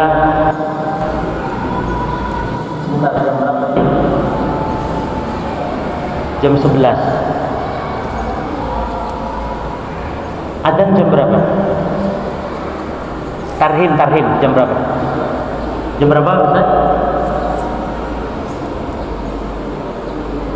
12. Ya sudah. Mungkin kita tutup pengajian kita. Apa yang kita bahas ini semoga menjadi pencerahan bagi kita yang selama ini menganggap bahwa cinta tanah air bukan bagian dari syariat. Memang hukum asalnya perkara yang mubah, yakni perkara yang sifatnya naluri manusia, tapi akan menjadi ibadah kalau mencintai negeri karena ini negeri kaum muslimin. Cinta kepada negeri kita NKRI karena NKRI adalah negeri kaum muslimin. Jumlah muslim terbesar di dunia, jemaah. Bagaimana dikatakan negeri kafir, yakni masalah kelemahan para pemimpin kita tidak menegakkan syariat, itu kesalahan mereka yang semoga Allah mengampuninya. Tapi tidak serta-merta pemimpin-pemimpin yang tidak menegakkan syariat harus dikafirkan. Ini kaidah yang penting dalam masalah takfir, jemaah. Kemudian yang kedua, bahwa kita mengisi kemerdekaan adalah bukan dengan sekedar ditinjau dari sisi materi duniawi, bukan dari sisi pembangunannya, teknologinya, bukan, tapi membangun mental, membangun muslim, membangun manusia menjadi hamba yang beriman, bertakwa, yang bertauhid kepada Allah. Dia yang mendatangkan keberkahan negeri ini. Walaupun mungkin negeri ini adalah negeri yang awalnya miskin dari segi hartanya. Bangsa Arab, negeri gurun gersang, Allah berikan kemakmuran pada negeri mereka. Karena sebagian kecil mereka menegakkan syariat Allah Subhanahu wa taala, tegak tauhid pada mereka. Ini contoh bagi kita, pada contoh.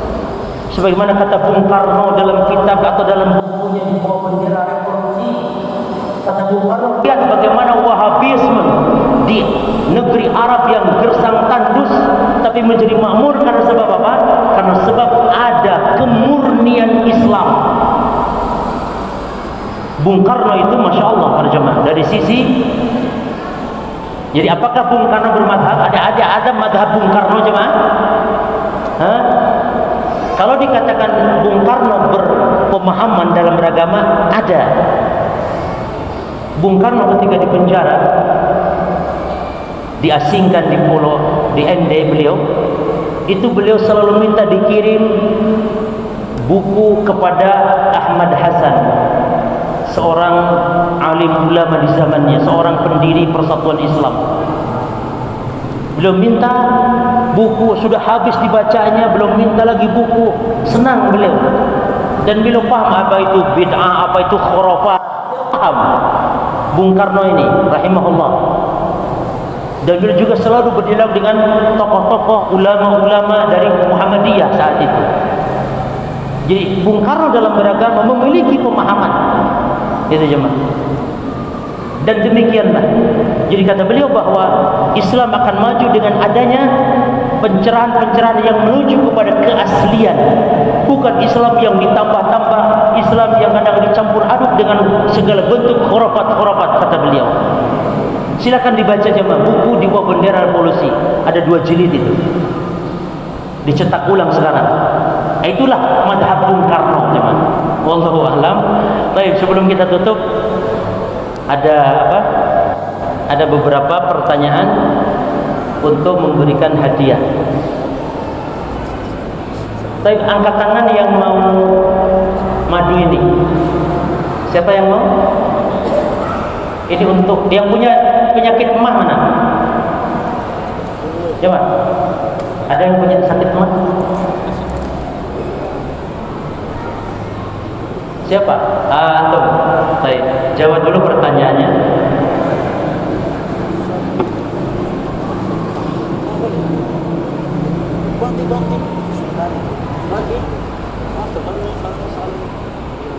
Sebentar ya. Pertanyaan dijawab dulu. Sebutkan 2 saja, 2 jangan banyak-banyak, 2 saja. Bagaimana bentuk kita mengisi kemerdekaan ini? 2 saja. Atau 1 saja sudah. Dari kesimpulan tadi, apa di antara kita mengisi kemerdekaan ini? Yang pertama, 1 saja boleh.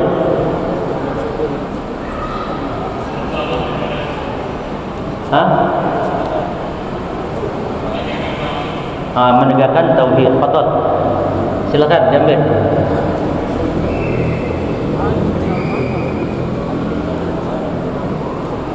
Siapa yang mau parfum?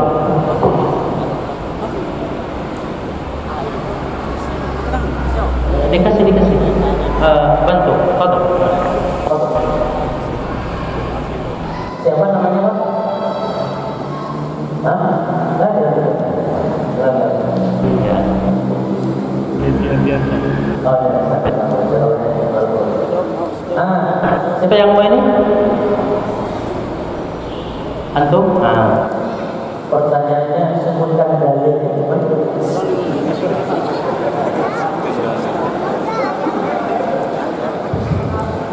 Sebutkan dalil kalau kita syukur Allah tambah nikmat.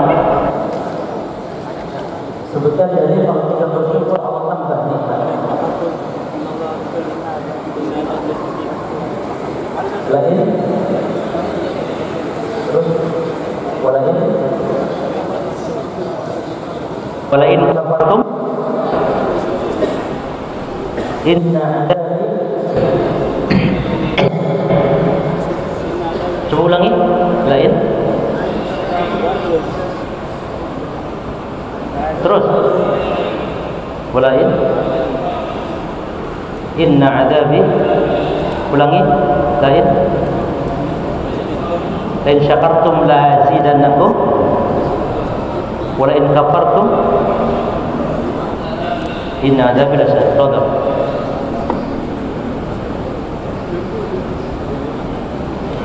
Ntar untuk akhwat ada. Yang mau ini sih. Baik. Pertanyaannya,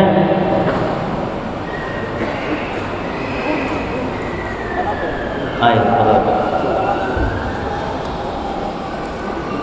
kasih mic-nya.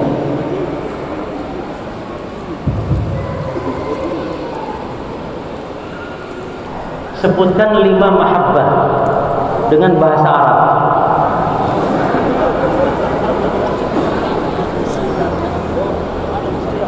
Pertama,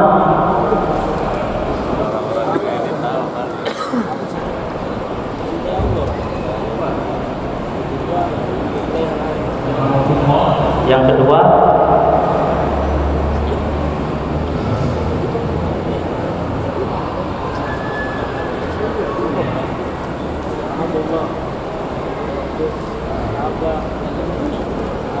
bahasa Indonesia boleh. Mencintai Allah. Yang kedua, mencintai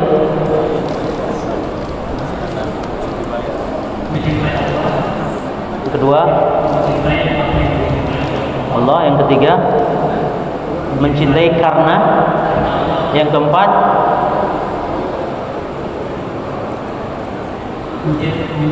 mencintai selain Allah seperti mencintai Allah yang mencintai yang syirik. Nah, yang kelima terakhir,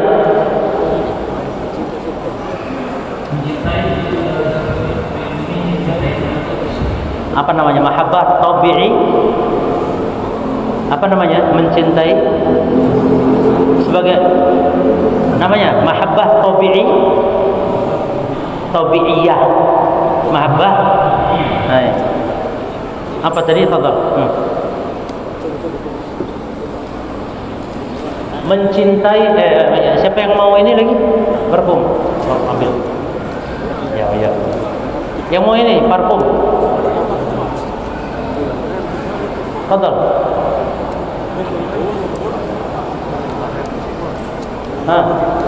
Ayo. Mencintai negeri. Mencintai negeri.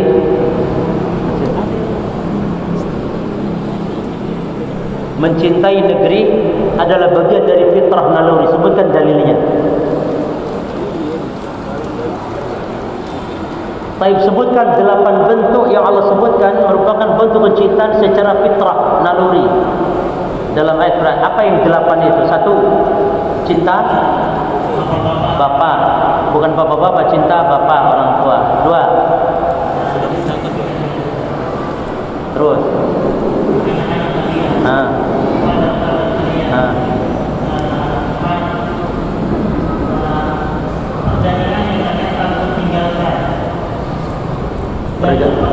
perdagangan yang usahakan, terus perdagangan yang harta yang kalian usahakan, terus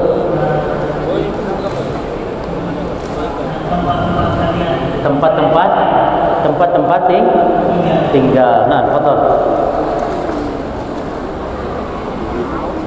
Untuk ummahat gimana ngasih hadiahnya ya? Ya. Ummahat pertanyaannya. Oh, kasih mic aja, sudah, enggak apa. Pakai mic.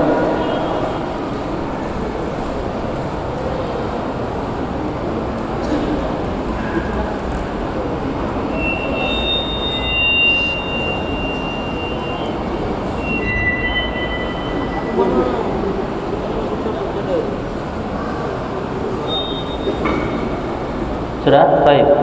Untuk ummahat pertanyaannya, apa hukum membela negara? Oh, kayaknya berat kayaknya. Sudah, jangan itu. Yang disebut negara Islam itu negara yang kayak apa? Ummahat. Yang disebut negara Islam itu negara yang kayak apa? Halo? Silakan yang jawab pakai mic. Hadiahnya kurma Malika. Fadli. Indonesia ini negara Islam apa negara kafir, Mas? Iya. Apa maksud ciri apa definisi gimana negara muslim itu, kenapa? Terus syiar-syiar Islam tegak. Apa contoh syiar Islam? Adanya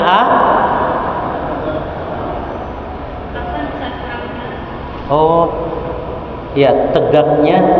Baik. Jadi negara yang tegak syiar-syiar Islam. Apa contoh syiar Islam? Adanya adzan, salat berjamaah, salat hari raya dan semisal. Ya, silakan dikasih. Ini ada kurma.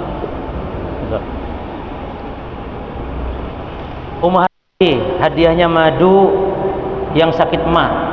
Ada, baik, tolong ada umat yang punya sakit mah angkat tangan. Apakah ada umat yang sakit mah dikasih hadiah madu ini? Ada? Kasih mic-nya. Kasih mic-nya. Oh, enggak ada, alhamdulillah, berarti enggak ada yang sakit mah. Enggak ada.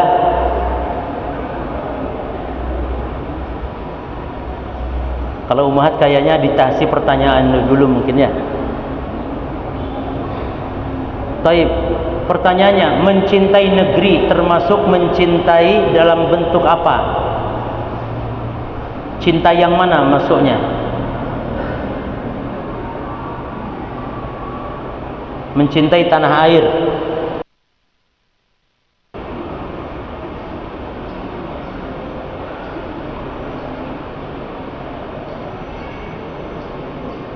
Ya, mencintai yang 5 cinta tadi. Hukum asalnya ya jemaah ya. Hukum asalnya, karena mencintai tanah air bisa jadi haram.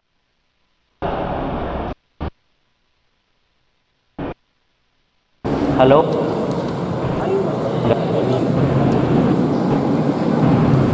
Ada yang jawab ibu-ibu? Kayaknya selama ini mungkin tidak dengar tadi ininya, mic-nya kurang begitu jelas. Ya. Hukum asal mencintai negeri. Bapak-bapak angkat tangan. Ayo. Cinta yang tabi'iyah. Baik, hukum asalnya tabi'iyah jemaah. Tapi bisa menjadi ibadah. Kalau mencintai negeri Islam karena keislamannya, bisa jadi haram. Tanah air karena kepanatikan yang menimbulkan saling permusuhan. Contohnya apa? Mencintai negeri menjadi haram.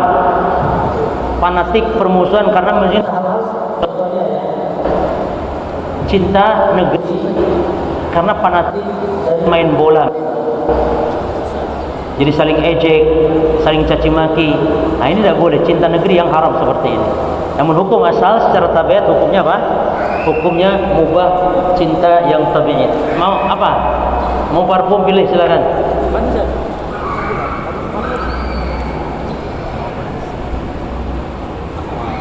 Pilih.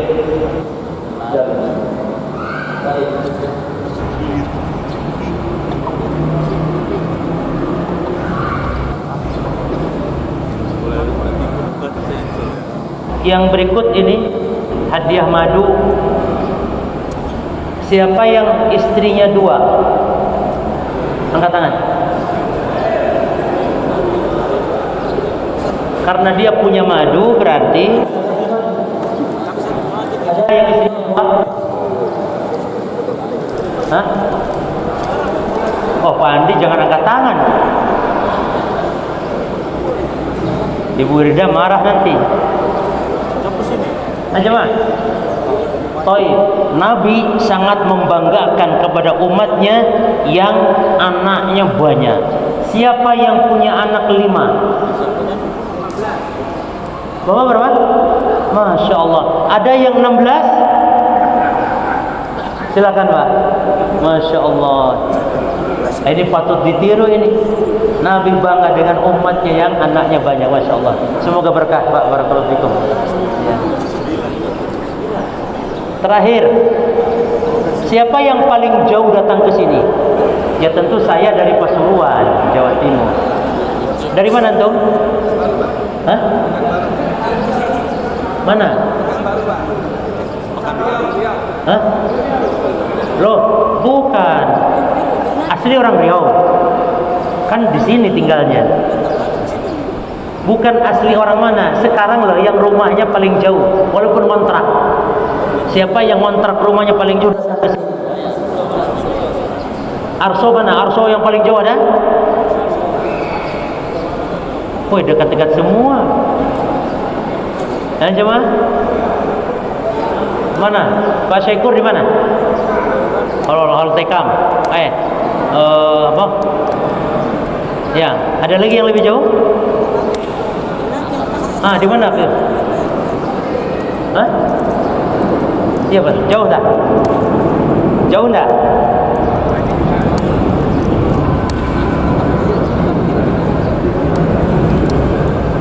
Jemaah, yang usianya paling tua sudah.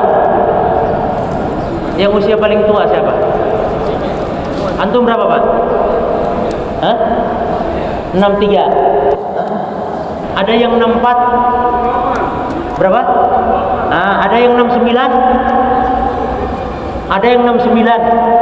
Enggak ada. Silakan. Masya Allah, jazakumullah khair. Jazakallah khair. Sehat. Masya Allah. Masya Allah. Allah baik. Ya Allah. Demikian. Wallahu a'lam. Subhanakallah wa bihamdika. Asyhadu an la ilaha illa anta. Astaghfiruka wa atubu ilaik. Assalamualaikum warahmatullahi wabarakatuh.